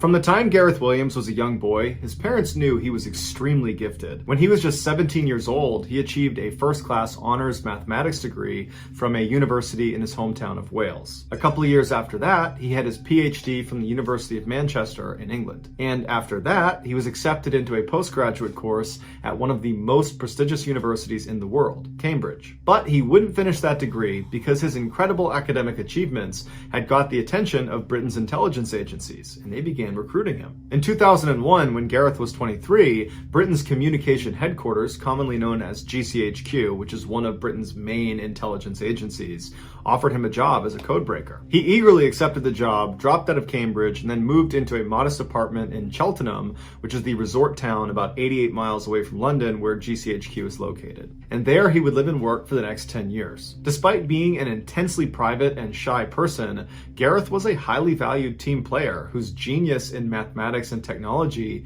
helped his group win a number of Britain's highest awards for international code breaking. In 2009, one of Britain's other main intelligence agencies, the famous Secret Intelligence Service, or MI6 for short, they were so impressed with Gareth that they offered him a job to come over and work for them. This was a very rare chance for Gareth to go operational and become a spy in the kind of Hollywood sense of the word. He would effectively become a real-life James Bond, and so he jumped at the chance. But shortly after taking the job and moving to London, he regretted his decision. He hated the intense competitiveness within MI6, the flashy cars and flashy lifestyles, and the pressure to go out and party with your coworkers every weekend. Gareth just wanted to do his job and then be left alone. At GCHQ, nobody cared he felt that way. But at MI6, this behavior made him an outsider. Before he left MI6, he took his annual 2-week vacation. But when the vacation was over, he didn't come back to work at his office in London. And for some reason, MI6 never checked in on him to see where he was. It wasn't until his sister called police after not hearing from him that anybody looked into his disappearance. On August 23rd, a uniformed officer went to Gareth's apartment in London to do a welfare check. After knocking on the door and not getting an answer from Gareth, the officer got the key to the apartment from the landlord and went inside. He yelled out for Gareth. There was no sign of him on the first floor. He went upstairs to see if maybe Gareth was up there. He's yelling for him the whole way as he's going up. He gets to the second floor. There's nobody up there, but there's a closed door. And what he finds on the other side of that closed door would make international headlines for weeks. When he opened the door, he walked into a bathroom, and there was nothing unusual about the bathroom, except in the bathtub, there was this big red duffel bag. And inside of that duffel bag was the badly decomposed body of Gareth Williams. The zipper of the bag was padlocked shut on the outside, and the key to this padlock was underneath Gareth's body inside of the bag. There were no fingerprints on the rim or inside the bathtub. There were also no fingerprints on the bag itself, or on the 2 zippers, or on the padlock, or on the keys. Gareth's iPhone had been found nearby sitting on a table, and it had been factory reset. And later, investigators would determine it had been reset on August 15th, which was the last day Gareth was seen on CCTV footage, and it was also the day that they believe he died. According to the coroner, Gareth's body had no injuries on it. There was no sign of a struggle, and his toxicology report showed that he had no drugs or alcohol in his system. The thermostat inside of Gareth's apartment was jacked way up, so it was very hot inside of his apartment, despite the fact it was summer, and it was the height of the summer in August. But regardless, the excessive heat in his apartment sped up the decomposition process and made it impossible to precisely determine a cause of death. Despite a lengthy investigation by police, there was never a conclusive determination as to what exactly happened to Gareth, although there are many theories. Some say the Russian mafia killed him because right before he died, he had been focusing on money laundering in Britain that was tied to the Russian mafia, which would have made him a target. Another theory is MI6 had something to do with Gareth's death, which is why they were not so eager to go looking for him when he didn't come back from his vacation. In fact, one former MI6 agent has come out and said he believes there was a cover-up. He was interviewed by CNN and said that it looked like MI6 had gone into Gareth's apartment ahead of the police and wiped it all down, removing fingerprints and DNA evidence. The last prominent theory is that Gareth did this to himself. It was discovered that he made occasional online visits to bondage sites, and at least one time he'd had to yell out to his landlord to help get him out of his bed because he had tied his wrist to the bed frame and couldn't get himself undone. But when 2 experts who were a part of the investigation attempted to put themselves inside of a similar sized duffel bag and lock it with the padlock on the outside, they couldn't do it despite trying over 400 times. And even if Gareth could have somehow physically got himself inside of this bag and locked it from the outside, how could he have done that without leaving fingerprints all over the bag, all over the lock, the zippers, all over the tub? Because when he was found, he didn't have gloves on. Ultimately, despite the red flags, Gareth's death was determined to be probably an accident and was closed 3 years after his death.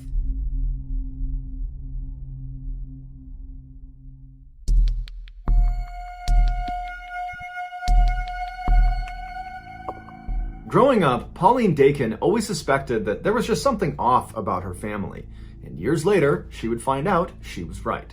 In 1970, when she was 5 years old, her parents, Ruth and Warren, separated, and to Pauline, it wasn't that much of a shock because her father, Warren, was a heavy drinker and he was extremely violent. But after they separated and Pauline, her mother, and brother had moved into another house on the other side of Vancouver, Canada, Pauline noticed her mom started to act really anxious all the time, but she never knew why. When Pauline was 9, her mother told her and her brother that they were going to go on a vacation to Winnipeg, which is 1,000 miles away from Vancouver, and so they loaded loaded up the van, they hopped in, and they drove all the way to Winnipeg. And when they got out, they went inside their new vacation home, and Ruth informed her children that they were actually never going back to Vancouver. And when Pauline and her brother said, "Why? Dad's still back in Vancouver. I want to see Dad." But Pauline said, "Sorry, kids, this is the way it has to be, and when you're old enough, I'll explain everything." Confused and sad, Pauline and her brother began starting a new life in Winnipeg. Over the next 4 years, Pauline never saw her father, and so she lost touch with him.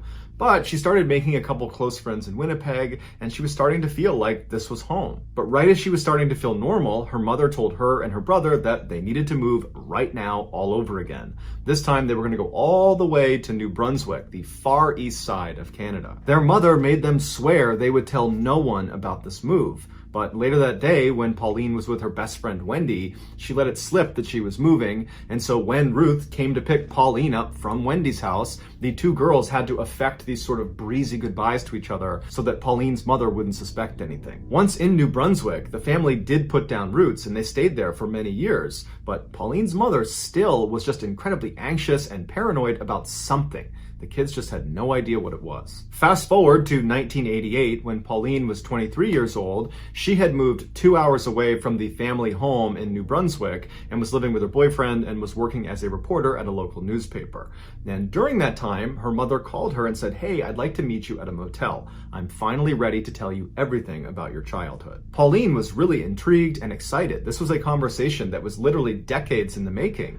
And so Pauline eagerly went to the motel. She saw her mother waiting outside, kind of pacing around, looking very anxious. And so she walks up to her mom and she waves, and she's about to speak when her mother just looks up at her and puts her finger over her lips, telling her to be quiet. And then she jams an envelope into Pauline's hands. And on the envelope, it just says, "Don't say anything. Put your jewelry inside of this envelope. It's probably bugged. I will explain everything inside. Just please don't speak." And so now Pauline's really confused, but she did as she was told. She took her jewelry off, put it in the envelope, and gave it back to her mother. And then the two of them silently walked into the motel, into the room where Pauline's mother was staying. When they went inside, there was a man sitting in the middle of the room that Pauline immediately recognized. It was the reverend of their church when they used to live in Vancouver. His name was Stan Sears, and Pauline's mother had been his secretary the whole time they'd gone to that church. Pauline always knew her mother and Stan were close friends, and in fact had kept in touch after they left Vancouver and were in Winnipeg and then New Brunswick. In fact, Pauline remembers periodically seeing Stan show up in Winnipeg and New Brunswick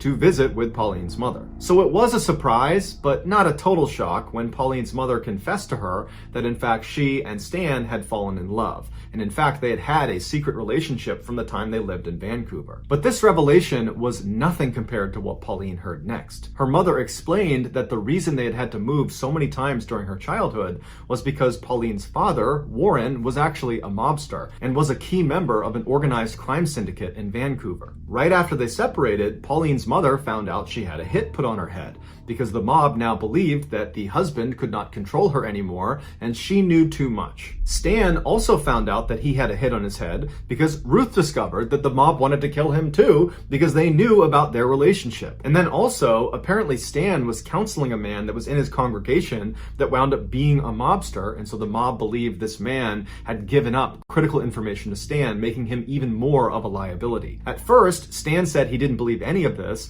but when he found out the man he had been counseling had been assassinated, he knew it was true. They decided not to tell the police and instead go into hiding together because Pauline's mother knew what happened to families that snitched on the mob. They were made examples of. And so when Pauline and her family moved to Winnipeg and then to New Brunswick, Stan actually moved there as well in tandem, which is why Pauline had seen him periodically showing up at their house to visit with Pauline's mother. Pauline was understandably completely shocked. But at the same time, she was kind of happy to have some sort of explanation for all the strange things that had happened in her childhood. And so over the course of the next several hours, Pauline sat in this motel room with her mother and Stan and asked them every question she could think of. And she discovered that whenever she came home from school and she found her mother furiously pulling all the food out of the fridge and the pantry, throwing it all away with no explanation, that was actually because they found out the mob had tried to poison them. Or these 6 different times Pauline was unenrolled from the school she was was at and then moved to a different school across town, that was because there was a credible threat the mob had discovered where Pauline was going to school. And so by the end of the weekend, Pauline not only learned about this totally crazy past she had, but she also learned that she was still in danger. And so before Pauline headed back home, she asked her mother and Stan what she should do to stay safe. And Pauline's mother said, well, that's actually the reason we called you here now, because after all these years, we were just tired of being in hiding. And so we've already spoken to the authorities, and they've moved us into a special witness protection program for families connected to the mob. When you enter this program, it's referred to as entering the weird world, where basically you're not really safe, but you have agents that follow you around that are undercover that track what you're doing and make sure there's no assassination attempt on you. And before Pauline could even ask, her mother told her that as a measure of her and Stan entering the weird world, they asked that a couple of agents monitor Pauline and her brother, even though they didn't know they were being monitored. At this point, Stan reached forward with a radio and he said, here's a radio that actually broadcasts to the agents that are following you pretty much all the time. But you should only use it if you're truly in a desperate situation, because as soon as you call out for help, there are going to be people that are risking their lives to come save you. As Pauline is holding this radio, she looks at her mom and Stan and she says, well, what happened to Dad? Is he in jail? And at this point, Pauline's mother says, no, he's not. He's in the weird world too. And she handed Pauline a letter that was from her father addressed to Pauline, and it basically spelled out that he had been moved into the weird world and he was looking forward to Pauline joining them at some point when she was ready. So now Pauline has this radio and this letter, and she's looking at her mother and Stan, and she's just totally overwhelmed, and her mother just tells her, go home, think about what you want to do next, and if you want to join the witness protection program and join the weird world with us, just let me know and we'll make it happen. And so Pauline, who's in a total state of shock, gives her mom a hug and gives Stan a hug and says, okay, bye, I'll be in touch. And she leaves the motel and she gets in her car and she's about to back up when she looks and sees Stan running outside holding something in his hand. And so Pauline stops, Stan runs up to the window, and he says, hey, I forgot to give you this. And he held up this round piece of metal that he told her was a GPS transponder. It was magnetized, and she should put it out of sight underneath her car. And what it does is it constantly gives off her location to the agents that are following her. So if she was in trouble, it would be easier for them to find her. And so Pauline thanked him, put the transponder under her car, and Stan went back into the motel. And so Pauline went back home with the intention of just digesting this information, knowing that she was being watched, she had this radio, she was, relatively safe, and her plan was to just give it a couple of days before she committed to joining the witness protection program and joining the weird world. But after only a couple of days, her paranoia was so high that she dumped her boyfriend, she quit her job, and she moved out of her house into a separate apartment, and she called her mother and said, I can't take it anymore, I feel totally unsafe, I want to join the weird world. Her mother and Stan were delighted at her decision, but they told her it wasn't a simple process getting into the weird world, that a lot of people were involved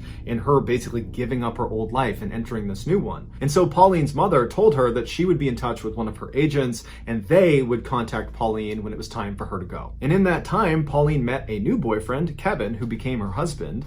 And in conversations with him, Pauline started to doubt this whole mafia thing was even true. And so she decided, in order to find out if this really was a real thing, that the mafia was actually after them, that Pauline would need to set up a sting operation on her mother and Stan. And so Pauline called her mother and very convincingly told her that, oh my goodness, someone just broke into my apartment. I think it was someone from the mafia. I don't know what happened, but can you tell me what to do? Should I call the police? What do I do? And her mother said, no, don't call the police. Whatever you do, don't call the police. I'm going to get in touch with Stan and see if he knows what to do. And just a couple of minutes later, Pauline's mother called back and said, okay, honey, I spoke to Stan and he spoke to the undercover agents that sit outside your house and have been watching you for all these years. And they said that, yes, unfortunately, not one, but two men from the mafia broke into your house today. But luckily, they went up, they grabbed them, they're in custody, so you're safe now. And Pauline said, Mom, I made that up. No one's been in my apartment. I've been here the whole day. I lied to you. No one broke in. And it was at this point that Pauline realized her mother and Stan had been living a lie since she was 5 years old. There was no mafia. Her father was not a mobster in some Vancouver crime syndicate. It was all made up. It would turn out Stan was suffering from something called delusion syndrome, where totally normal people that are totally lucid and have normal lives have one distinct delusion. And sometimes that delusion is not a big deal. But sometimes it is, like they believe the mafia is after them. And during his relationship with Pauline's mother, he passed on his delusion to her through something called folie à deux, which translates to madness for two, which is shared delusion syndrome, where someone who's delusional, who's a dominant personality, can pass that on to a subordinate personality. After confronting her mother and then also confronting Stan at a later date, neither of them said, "This is a lie, you're right, you caught us," because they believed it, and they took to their graves the belief that the mafia was after them. Their biggest concern after Pauline said this isn't true was not that they had been exposed as potential frauds. It was that, oh no, Pauline's gonna expose herself to the mafia because she's not using her GPS transponder or her radio or living in the weird world with us. She's gonna get assassinated by the mafia. And so even though Pauline never got an apology from her mother or got to really talk about the insanity of this whole situation, because again, her mother and Stan took to the graves the belief that the mafia was in fact after them, Pauline ultimately made peace with the situation by writing a best-selling memoir called Run, Hide, Repeat. It is linked in the description below. Check it out.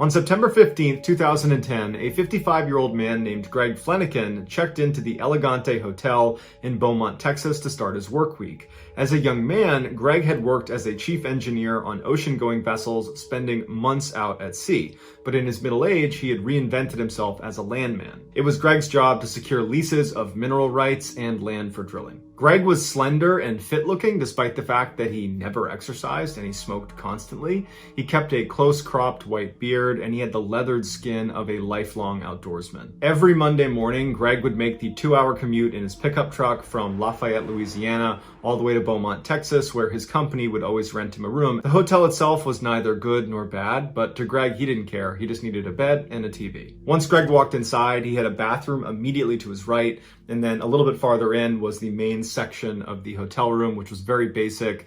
Straight ahead, there was a window that looked down onto a small pool that was lined with potted plants. And then in the main space was a queen-size bed tucked up against the right wall, and then on the left wall was a TV. Greg wheeled his one suitcase into the hotel room and he put it at the foot of the bed and he opened it up. He pulled out the shirts that he wanted to keep wrinkle-free for the week and he hung them in his closet. Then he pulled out his toiletries that were kept in a cloth bag with a hook and he hooked those onto a towel rack. Then he took off his very worn brown boots and his faded blue jeans and he slipped on some pajama pants. Anytime Greg stayed at the Elegante, he rarely left his room. There was a bar downstairs, but he wasn't a big drinker or socializer. He preferred to just have quiet nights alone in his room watching TV. So that night, Greg cranked the air conditioning to make sure it was as cold as it could get. He liked to sleep in a very cold room. And then he hopped on his bed and he put 2 big pillows behind his head and he rested up against the headboard. And then he took a towel and he laid it out next to him. And on the towel was his ashtray, his cigarettes, his lighter, his phone, the TV remote, and a candy bar. Then he picked up the TV remote, turned it on, flicked through the channels until he landed on one that was playing Iron Man 2, and he thought, good enough, put the remote down, picked up his candy bar, opened it up, he ate a piece of his candy, and then he grabbed a cigarette, lit up a cigarette, and he began smoking. The following morning, Susie, Greg's wife, did not get a call from her husband, and he always called her every morning that he was gone. That was their routine, and this was a big break from their routine. And so she tried calling him, and his phone rang and rang and rang, and he never picked up. And so then she called his Beaumont office, and he didn't pick up. But after the second or third time she called, his coworkers picked up the phone, and they said, hey, Greg's not here. He hasn't come into work yet. And Susie felt concerned. She felt like something was wrong. And she said, do you guys mind just going to his hotel room and knocking on his door and making sure he's okay? And they said, sure, we'll go over there. So the 2 coworkers head over to the hotel. They knock on Greg's door. He doesn't answer. And so they go down and get the manager, who comes up and opens Greg's door, and right away they find Greg lying dead in the middle of his hotel room. The way Greg was positioned when they found him, it looked like he had fallen to his knees and then fallen again onto his face, and his left arm got kind of tucked underneath his body, and still in his 2 left fingers was a cigarette that had not fallen from his hand that had burned down to the wick. The room was exceptionally warm and Greg's skin was grayish blue. Immediately after seeing Greg, the 2 coworkers called 911. Shortly after the ambulance arrived at the hotel, Detective Scott Apple arrived in his cruiser. Apple was a short guy, very, very fit. He had silver hair that he spiked up. He looked 100% cop, and he worked basically 24/7. When he got up to room 348, night. There was no sign of a break-in. Nothing had been disturbed inside of the room, and there was no blood or obvious wound on Greg, with the exception of a slight abrasion on his cheek when he came down and hit his face on the rug. He looked around the room and he found Greg's wallet that was sitting in the back pocket of his jeans, and there was hundreds of dollars in his wallet that had not been taken, so he ruled out robbery. He went out into the hall and he began interviewing the other occupants of the surrounding rooms, and no one had heard anything and no one had seen anything. He went back into the hotel room and he began looking around for drugs of any kind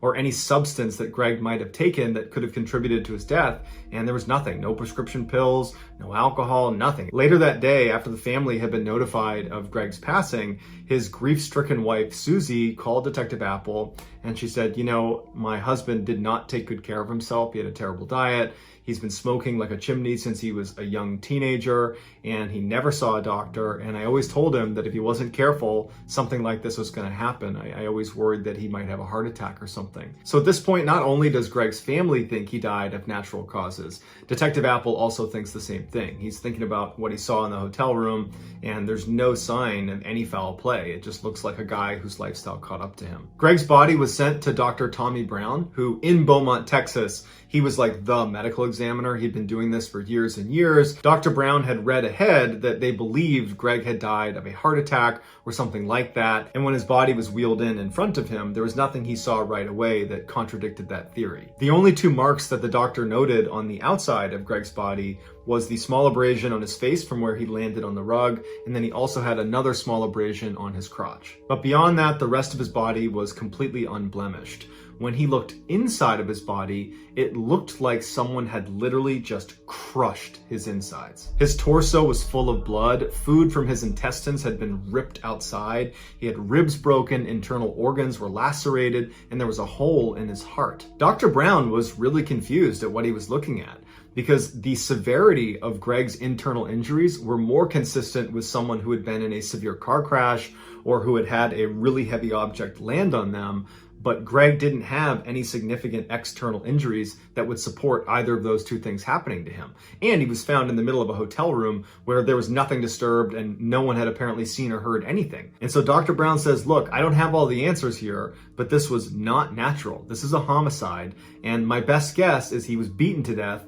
I know it doesn't really make sense because there's not any external injuries, but he suffered some significant trauma from somebody else, and that's what killed him. When Detective Apple got this report from the medical examiner, he was just as confused as Dr. Brown was, but his attention turned to, okay, well, if he's been murdered, who would want to murder him? And he began digging into Greg's background, and he found that he was universally liked. He was known for being incredibly courteous and polite. He kept to himself. He was in love with his wife, and his wife loved him back. There was no evidence of some scandal in the background. He was just this really nice, normal guy, and it didn't make any sense why anybody would want to kill him. After a few months of getting nowhere, and in reality, he hadn't really even gotten started because there wasn't any good starting point.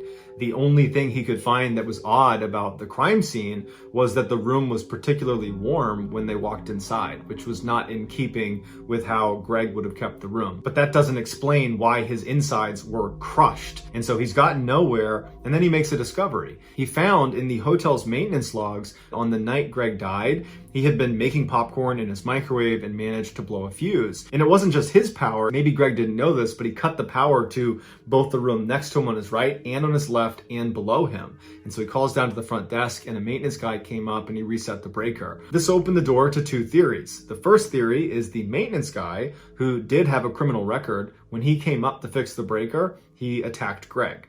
But that was wildly speculative, and there was no evidence to suggest that the maintenance guy would do that, and so that was quickly ruled out. The other theory was Greg's neighbors in room 349 were these two electricians who were big partiers and drinkers, and so Detective Apple suggested that maybe when Greg accidentally cut the power to their room, they were really annoyed, and they went outside in the hall, and they saw Greg, and they somehow realized he was to blame for this, and in a drunken rage, they attacked him and killed him, and that's what killed Greg. And even though it was a stretch, it was the closest thing to a motive Detective Apple had found in anyone. And so Detective Apple put on a hidden camera and he went and interviewed these two electricians that were still staying in room 349.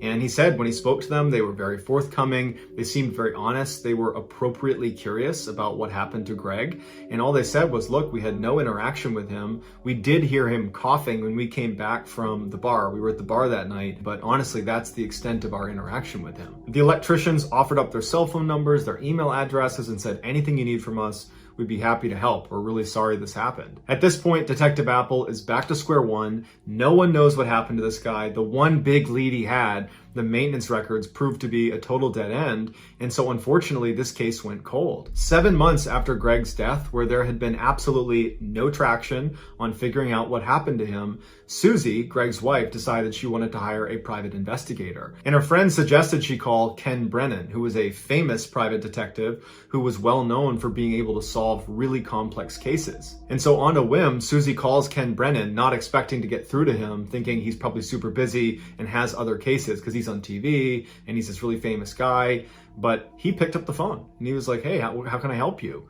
And Susie couldn't believe it. She had a chance to tell him about what happened to her husband, and Ken said he was really interested and that he would take on the case. Ken was a former Long Island cop, and he was a DEA special agent. He spoke with a really thick New York City accent, and he wore t-shirts that were a little bit too small to show off his muscles, and he usually had a big, gaudy gold chain on. Once Ken agreed to take on this case, he flew right to Lafayette, Louisiana, where Susie lived, and he sat down and he asked her a lot of really difficult questions about their marriage, about whether she thought he might be cheating on her, if he had like a secret life she didn't know about. And after feeling satisfied that all those avenues have been explored and were not going to lead to the answer, he said, okay, well, can you tell me anything about the crime scene that stood out to you? Is there anything about it that seems off? And Susie said, yeah, Greg always kept the air conditioning on very cold at night. He never slept in a room that wasn't freezing cold. And so I thought it was really odd when his coworkers discovered him that the air conditioning was off and it was really hot inside of the room. That's incredibly unlike Greg for his air conditioning to be off. Ken made a note of this, and then he left Lafayette and he went to Beaumont, Texas to meet up with Detective Apple. And Detective Apple and he actually got along really well. They agreed to work together on this case because Detective Apple feels like he's reached a dead end anyways. Apple brought Ken to the crime scene. He showed him the hotel room. And then afterwards, he turned over all of the documents he had on the case, from the autopsy report to the photographs to anything he'd collected over the 7 months he'd been working on it. So that night, Ken diligently looks through all of the documentation, all of the photos. And the next day, when he goes into Apple's office, he says to him, I think I figured it out. And Apple's like, oh, really? You figured it out one day after being here? And Ken's like, no, seriously, I think I figured it out. I have to confirm something with his wife, but I think I have a theory. And so Ken calls Susie right in front of Apple. And when Susie picks up, Ken's like, hey, did your husband ever smoke with his left hand or did he smoke with his right hand? And Susie said, oh, no, he only smoked with his right hand. And Ken goes, thank you very much. He hangs up and he goes, Apple, I got it. And so Apple's like, okay, what's your theory? And Ken says, okay.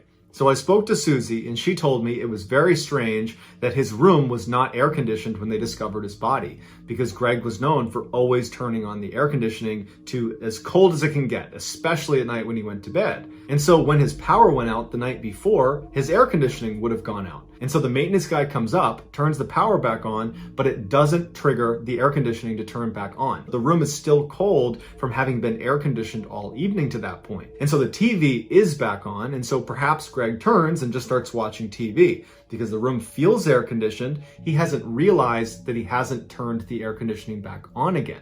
Now, this is Beaumont in the summer, so it's going to get really hot in his room really quickly. And as soon as it starts to warm up in there, he's going to realize, oh, I didn't turn the AC back on, and he would go over and turn it on again.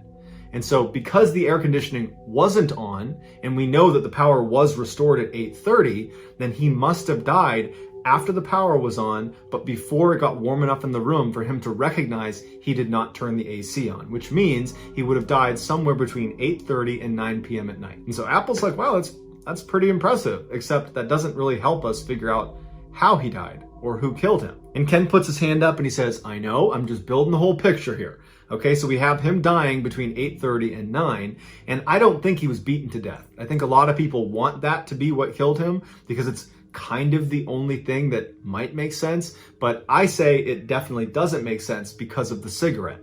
Now, we found that cigarette in his left hand, and I talked to his wife, and she said he only smokes in his right hand. And so what I think happened is the power came back on at about 8:30, which is what the report says. The TV turns back on. Greg doesn't turn the air conditioning back on. He sits on his bed. He's watching TV. He lights up a cigarette, and he's smoking with his right hand. And then something happens to him, which I'll get into my theories on that. And he jumps off the bed, and he starts making his way to the door to get help. And he transfers the cigarette from his right hand to his left hand so he can use his right hand to turn the doorknob and open the door to safety. But he doesn't make it. He falls to his knees and he falls to the ground, and his cigarette's still in his fingers, and he dies. And Apple's like, you know what? That's pretty good. It makes a lot of sense. But the crucial missing piece here is, well, what was the trauma he suffered that caused him to jump from his bed and run to the door and then ultimately die? Ken's like, I got a theory on that too, but I got to be in the hotel room to see if it's true. So Apple and Ken go back to the hotel room. When they get there, Ken goes inside and he starts walking around, looking at the ceiling, the wall, the ground, and then finally he stops when he's looking back towards the front door leading back into the hall, and he points at the wall and he says, there. And Apple looks at what he's pointing at, and it looks like there had been some patchwork on the wall in the same spot where the doorknob, when it swings open, would hit the wall. And so Apple's looking at it and he's like, that's just from the doorknob. And so Ken takes the door and he opens it all the way to where the doorknob is pressed against the wall, and it's to the right of this patchwork, meaning this patchwork is not connected to the doorknob. Apple was confused and was about to ask questions, and Ken was like on a roll, and he said, hold on, and he goes outside. He goes next door to room 349. They go inside, and Apple walks in the room and he's watching Ken do his work, and Ken's rubbing his hands all over the wall, and eventually he stops and he looks up at Apple and he takes his finger and he pushes on one spot in the wall as Apple is watching, and his finger goes right in. And what he pushed on was this little chunk of toothpaste that had been wedged in this little tiny hole in the wall, and he pushed it through. Apple brought in a crime scene investigations unit who carefully excavated both sides of this wall, and they shined a laser from 349 into Greg's room, and the trajectory of the laser going through this hole lined up perfectly with where Greg would have been sitting on the bed, smoking cigarettes, eating candy, watching a movie. So Ken and Apple go back to the medical examiner, Dr. Brown, and they say, look, you missed something because Greg got shot. And unfortunately, Greg's body had already been cremated, but they did have the pictures to look at from the autopsy. And sure enough, they find that little tiny laceration in his crotch was actually an entrance wound. And then when Dr. Brown pointed out, there was a hole in the heart, and it kind of lined up with the trajectory that bullet would have been traveling through his body. Dr. Brown realized he had made a mistake, and he changed the autopsy report to reflect a gunshot wound. Ken and Detective Apple re-interviewed one of the electricians that had been in room 349 that was in the room where the gunshot had originated from. His name was Lance. And when they brought him in, they said, this is totally routine. You know, it's been 7+ months since Greg's death. And what we're doing is any of our witnesses, we want them to sign a statement, basically attesting that this is what I saw or didn't see. And so they had prepared a statement that basically lined up with the first thing he had told police, which was, I didn't hear anything, I didn't see anything. And they said, is there anything you want to change about your story? Or is this exactly what you saw and heard? And Lance said, yeah, that's exactly, I don't know anything. I wish I knew more, I'm sorry. And like, all right, well then can you sign this document saying that you don't know anything and you didn't see anything? And he said, yeah. He signs the document, and then Ken's like, all right, gotcha, because we know a gunshot was fired from your room and that's what killed Greg. And so you need to tell me who shot the gun. Otherwise, I'm taking you to jail for submitting a false police report. At this point, Lance crumbles and the truth comes out. And he said that he and the other electrician in the room with him, whose name was Muller, they were goofing around and drinking that night. And Muller went out and got his pistol from his car and he brought it in and he was goofing around with it. And Lance was saying that he was trying to get him to stop doing that, but he kept goofing around with the gun. And at one point, he aimed the gun at Lance, and Lance kind of batted it away from him. He dropped the gun, it landed, and it went off. And they saw where the bullet hole was. They saw it was into Greg's room, and they both froze and they listened to see if anybody had reacted to this gunshot. And he said they didn't hear anything for a long time, and that made them believe that no one was in the other room, that no one was in Greg's room, and that they were in the clear. And so they left and went to the bar. They didn't even think to check on whoever was in that room. And when they came back, they said they heard Greg coughing in his room, and that further confirmed that he must not have been in there when they fired the shot, and he's totally fine and they are totally in the clear. The next day, Lance said when they saw his body being taken out, at first they did think, oh my goodness, this is us. We did this. but they overheard Detective Apple walking around interviewing people saying out loud that, yeah, we think this is natural causes. Yep, looks like a heart attack. This is probably nothing. I'm sure it's nothing. And they were like, oh, phew, it's not us. And so they actually believed it was just a coincidence that on the same day they're firing a rogue bullet into Greg's room, that Greg had a heart attack and died separately. But Lance would say that somewhere in the back of both of their minds, they knew they probably had something to do with it. And so they covered their tracks, and they put toothpaste in the wall to cover up the hole, and they hid the gun, and they intentionally kept information from the police. And so ultimately Mueller, the owner of the gun, the one who really instigated that night, waving the gun around, and the one who actually dropped the gun, he was charged with manslaughter and was given 10 years in prison.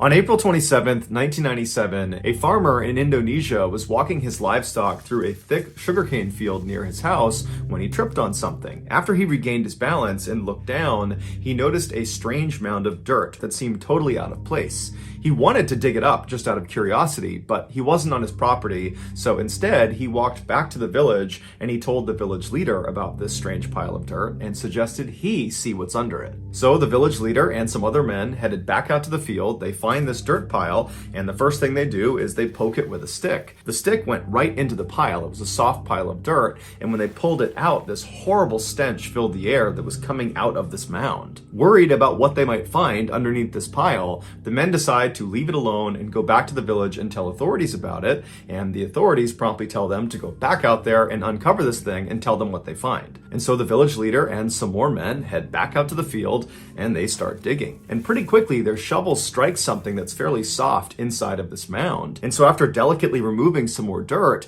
they discover a woman's face is looking right back at them. It appeared she'd been buried up to her neck, and then someone had just thrown dirt on top of her head. At this point, the authorities did come out and they were able to identify the body as belonging to a 21-year-old local woman named Dewey.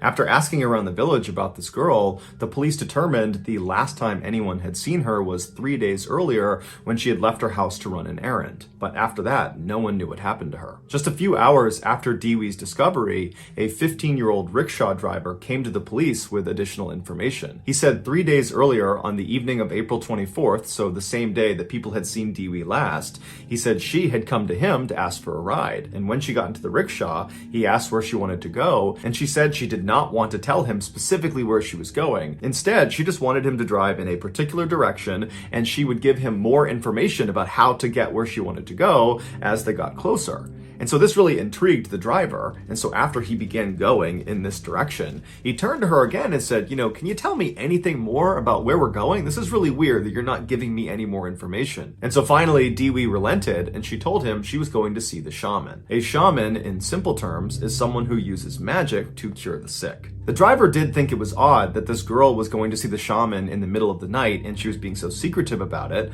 but after he dropped her off, he hadn't given it much thought until he found out she had died. The police approached the shaman, who was 45-year-old Ahmad Siraji, and they asked him if he had been with Dewey on the night of April 24th. Initially, Siraji said no, he had not been with her, and he had no idea what happened to her. But after police searched his house and found Dewey's belongings inside, Siraji said, okay, I've been lying and I have a confession to make. And he would very nonchalantly tell police that not only had he killed Dewey, he had also killed dozens of other women the same way and buried them in the sugarcane field. And so the police went out to the field and started looking around, and they found all these mounds of dirt all over the place, and under them were women buried up to their neck. After the excavation was all done, the police believed they found the bodies of 42 different women, but truthfully, that was just a guess. They believed there could be more. During his trial, Siraji explained in detail why he did the things he did. He said back in 1986, so 11 years earlier, he had this vivid dream where his deceased father came to him and instructed him to drink the saliva of 70 women. And if he did that, he would become immortal. When Siraji woke up, he didn't chalk up this experience as just a strange dream. He believed he had just had a real interaction with the spirit of his dead father, and so he decided he would do as he was told. But his father didn't explain to him how he was going to extract the saliva from these 70 women. And so after thinking about it for a couple of days, Siraji decided the most efficient way to do it would be to just kill the women and then forcibly take their saliva. To find his victims, Siraji began telling people in his village that he had supernatural powers, that he was able to grant women specifically everlasting beauty and riches. And many people believed it. And so as this rumor spread not only around his village, but to surrounding areas, lots of women heard about it and came to him and requested his services. He would tell them to come back later that night when it was totally dark and to not tell anyone where they were going. Once they arrived, they would come inside of Siraji's house and they would pay him a fee that was roughly equivalent to $300. And then he would tell them he needed to perform a ritual to give them their beauty and their riches. And so they would leave his house, they would cut through a cemetery, and they would enter into that sugarcane field, and they would walk for a while until Siraji stopped them. And he would hand the woman a shovel, and he would tell her to dig a hole in the ground. And he would assure her this is part of the ritual. And so he would stand there as she dug the hole until it was about waist deep. And then he would tell her to get in the hole and put her hands by her side. If she was at all nervous, he would just reassure her again that this is all part of the ritual, that lots of people have done this before, that it's totally safe. And so she'd get in the hole, she'd put her hands by her side, Siraji would take the shovel and he would fill the hole back in until she was completely immobilized. And then at this point, Siraji would pull out a cable, he would wrap it around their neck, and he would strangle them to death. And then once they were dead, he would pull their body out of the hole, and then he would forcibly extract their saliva. And then after that, he would take the shovel again and dig the hole a little bit deeper, and then he would put the body back inside the hole, making sure their head was still sticking out of the ground. And he would orient them so their face was looking towards his house, because he believed having these women constantly looking at him at all hours of the day gave him more power. He said as for Dewi, when she first came to his house and she had paid that fee, she was worried about leaving and going and doing this ritual. It scared her. And so Siraji told her to wait, and he went into the other room where his wife was, and he told her that, hey, I'm gonna go kill this girl and I need your help. I need you to calm her down. And his wife, who had no idea her husband was a mass murderer, just immediately went along with it. She came back into the room and she assured Dewi that everything was totally fine. They had done this before. It was all going to be perfectly safe. And she even said she would come with them to do this ritual. And so at this, Dewi was much more calm and she agreed to go. And so the trio left the house. They went through the cemetery out to the field, and then only 2 people came back. Siraji was executed in 2008 by firing squad, and his wife was sentenced to life in prison.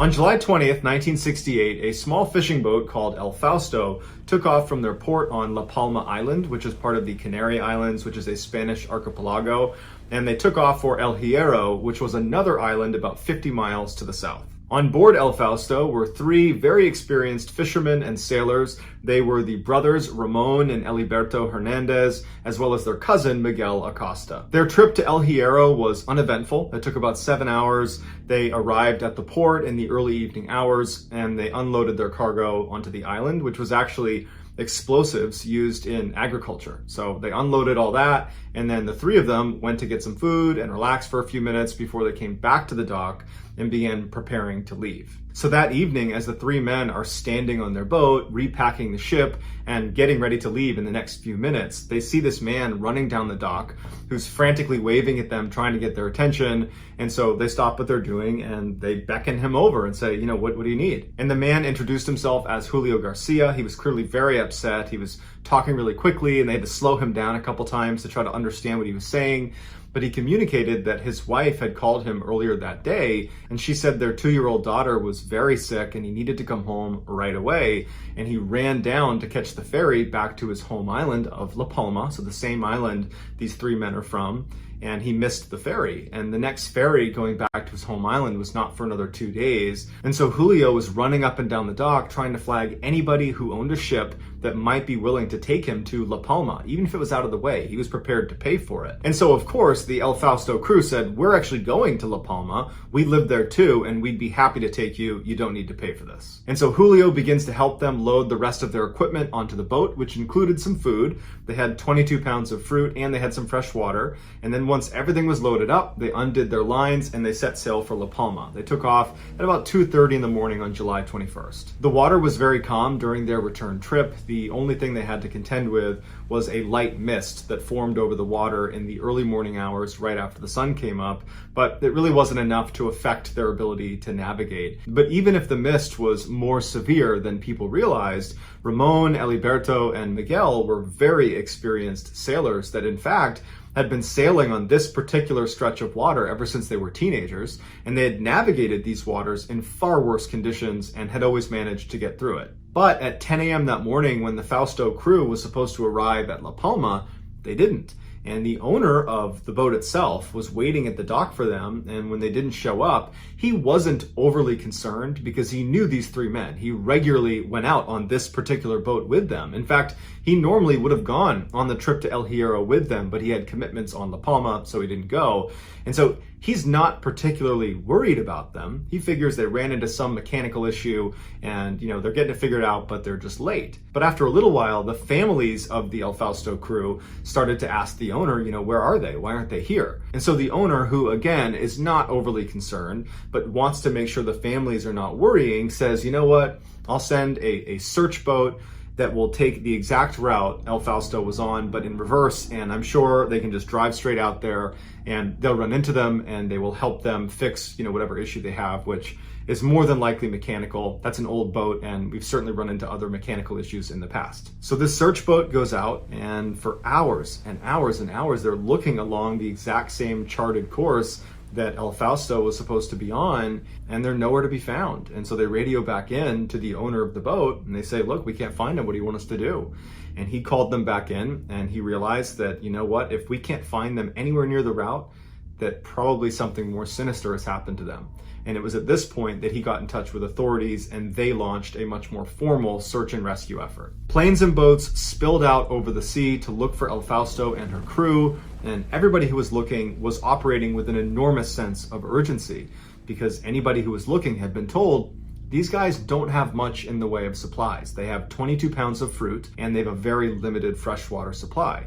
And so if we don't find them within a couple of days, there's a very good chance that we're going to find 4 corpses. But despite searchers' motivation to find these guys, a couple of days passed and there was no sign of them. And unfortunately, people did start to think, I think it's more likely we're going to find 4 dead bodies than 4 sailors waiting to be rescued. But on July 25th, 4 days after El Fausto left El Hierro on their way to La Palma and then, of course, got lost, 4 days after that, a British ship called Duquesa radioed in an incredible message. They said they had found this fishing boat that was drifting along, and there was 4 people standing on the deck, and they were waving flashlights around to try to get their attention. And as this British ship moved up closer to the fishing boat, they were able to read on the hull the call sign of the boat, and it was, of course, El Fausto. Where El Fausto had been found was 120 miles west of La Palma. So they had drifted way, way off course. But once they pulled up alongside of them, they could see that not only were the 4 crew members alive, they actually seemed like they were in pretty good spirits. They certainly were dehydrated and were very thankful to get some water, and they were starving, and they were obviously pretty freaked out because they had just been adrift in the middle of the ocean and probably were realizing that this could end really badly for us. But beyond all that, they seemed okay. And very quickly, that message was passed to friends and family of the El Fausto crew back on La Palma, who's waiting anxiously to hear any news about their loved ones. And when they were told they had been found and they were alive, they were overjoyed because they thought they were dead. But after the initial transmission had been sent out by Duquesa saying, hey, we found the crew and they're alive and they're good, well, a couple hours went by and the Duquesa sent another transmission that was very strange. They said the crew of El Fausto was refusing to be towed back home. They were saying that our boat's just fine, we're good, we just need a couple of supplies and we'll be on our way. And so the captain of Duquesa says to the men, then why are you out here? How did you get 120 miles west of La Palma? Something had to have gone wrong with your boat. So what happened? But the men didn't really answer his question. They just said, oh no, there's nothing wrong with our boat. There's no mechanical issues. Everything's fine. We appreciate your offer, but we just need a couple of supplies and we'll be on our way. Even Julio, who had made this special effort to get home to his sick daughter and to see his wife, even he is saying, no, we don't need a tow, we're good. And so the captain of the Duquesa is looking at these guys thinking, what am I missing here? You just drifted 120 miles away. You probably should have died. You're very lucky that we happened to find you in the middle of the Atlantic Ocean. Had we not found you, you probably would have died of dehydration in the next couple of days. And so we've found you. We're offering to bring you to shore to guarantee that you will get to see your sick daughter and to see your wife and for you all to see your families and your friends. And you're telling us to leave? And you're telling us that there's nothing wrong with your boat when clearly something happened. But the captain of the Duquesa could not convince them to get towed in. They were totally not going to do it. And apparently they were very polite about it. They said, look, we really appreciate the offer, but really our boat is just fine. We just need some food, water, cigarettes, and some fuel, and we'll be good. And so ultimately, the crew of the Duquesa obliged their request, and they gave them 18 hours worth of fuel along with a whole bunch of cigarettes and water and food. And they watched as the four men sailed east towards La Palma, and they were waving the whole time. Everything seemed fine. And then they vanished over the horizon. And the captain of Duquesa would call in over the radio that based on where they were and how close they were to La Palma, they should expect to see them arriving at port at about 7 p.m. that night. Back on La Palma, friends, family, and hundreds of other people from the island went down to the dock and were drinking wine and having a big party, celebrating the imminent return of their friends and their loved ones.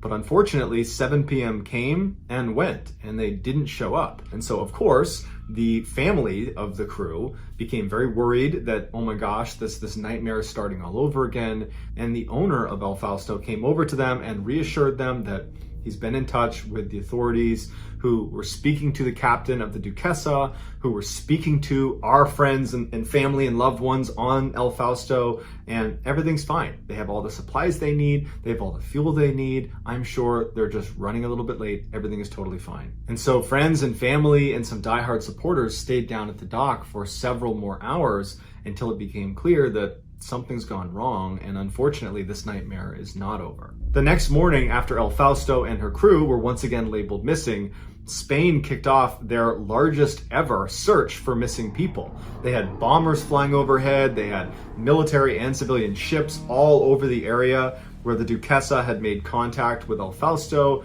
They had so many people combing the water, so many planes overhead, and for 2 weeks they looked everywhere and they couldn't find anything.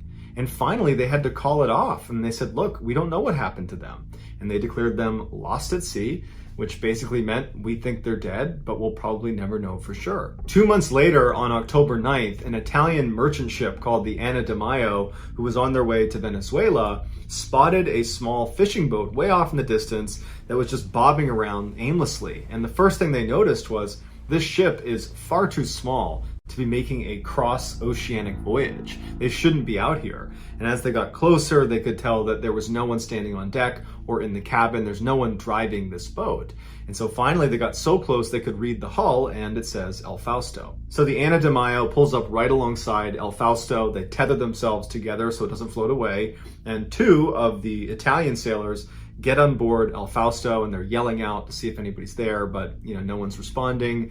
And they're looking around, and the ship is in great condition. There's no sign of obvious damage or any violence that might have taken place on here. They go into the cabin where the steering wheel is, and they're looking for some sort of logbook that would have documented what happened on the ship, but there's no logbook. And so the Italians were left scratching their head thinking, how could a perfectly seaworthy boat wind up abandoned in the middle of the Atlantic Ocean? Where's their crew? But they still needed to go down below into the little space that was the engine room.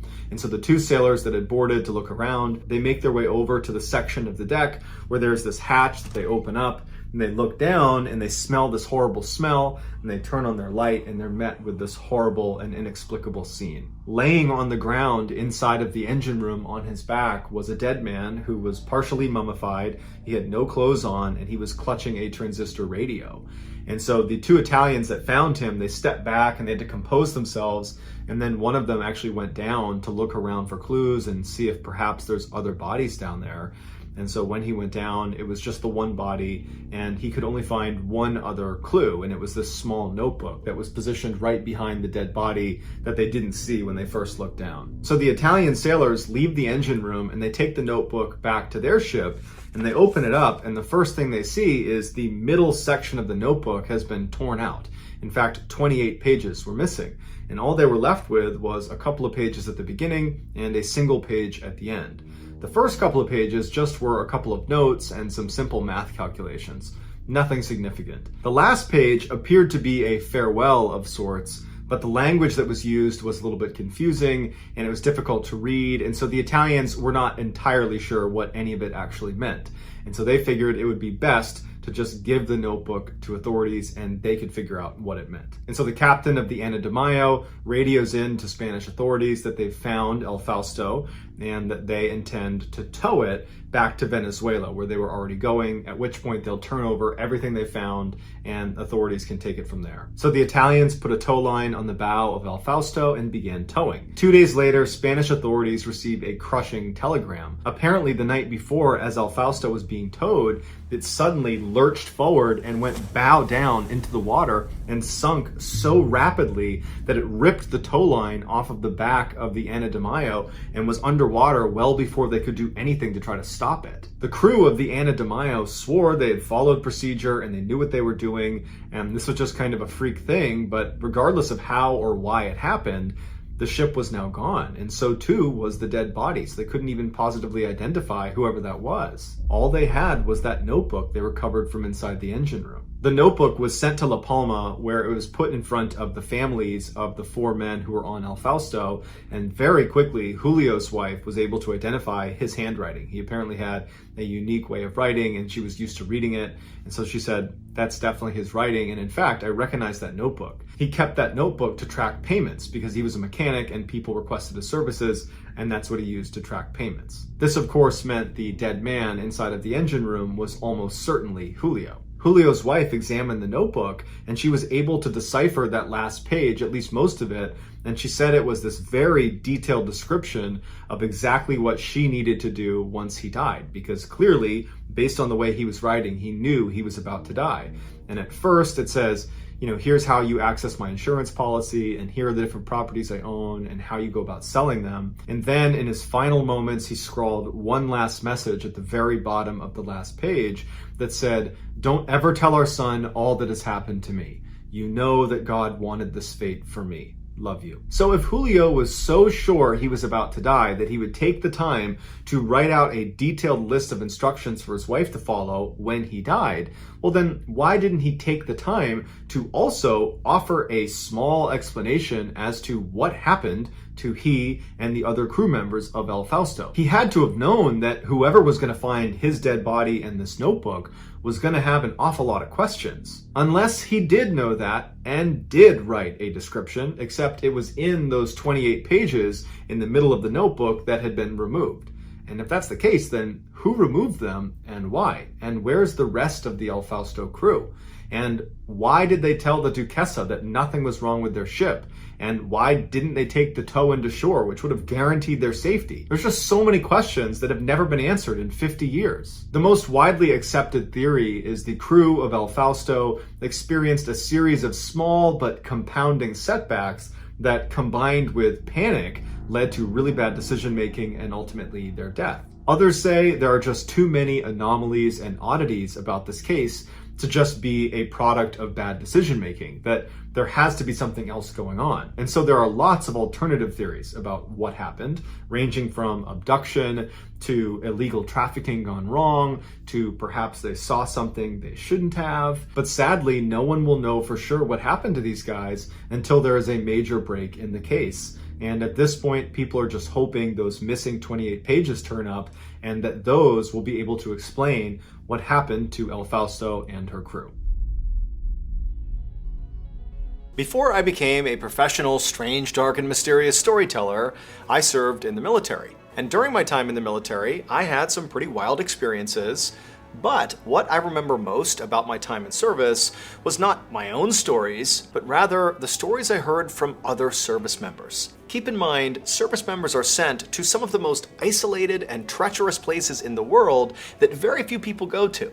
And so some of the stories that come out of those places are totally creepy and weird. And even more than that, a lot of these stories sort of stay in-house. They stay in the military just because it's kind of a cultural thing. You know, people don't necessarily want to go out and tell the world about the totally unsettling and inexplicable thing they saw while they were deployed. It's like people might think they were crazy. But there's lots of stories like that. And so if hearing some of those crazy military stories appeals to you, well, boy, do I have a podcast for you. It's called Wartime Stories, and it's hosted by Luke Lamanna, who himself is a veteran. He was a reconnaissance Marine, which I can tell you is kind of a big deal. And so because he has access and placement, he's been able to extract some of these stories from the military, and he shares them on the show. And if you wanted to kind of generalize the types of stories you're going to hear on this podcast, it's like the strange, dark, and mysterious meets the battlefield and beyond. The Wartime Stories podcast is free, and it's available on any podcast platform. So all you have to do is, go to your favorite platform and look up Wartime Stories, or you can search for Ballen Studios because it's produced under Ballen Studios. You click on the show, give it a follow, and boom, you can start your binge. New episodes drop every Monday, so if you're a fan of the strange, dark, and mysterious, well, you got yourself a brand new weekly show. So that's going to do it. If you're looking for more strange, dark, and mysterious content, remember we have a whole slew of strange, dark, and mysterious shows. We have the MrBallen podcast, MrBallen's Medical Mysteries, we have Runful, Bedtime Stories, and Wartime Stories. They are all excellent, they are all free, and available on all podcast platforms. All you have to do is just look up Ballen Studios wherever you like to listen to podcasts, and boom, you can find them all and start your binge. Thank you very much. Until next time, see ya.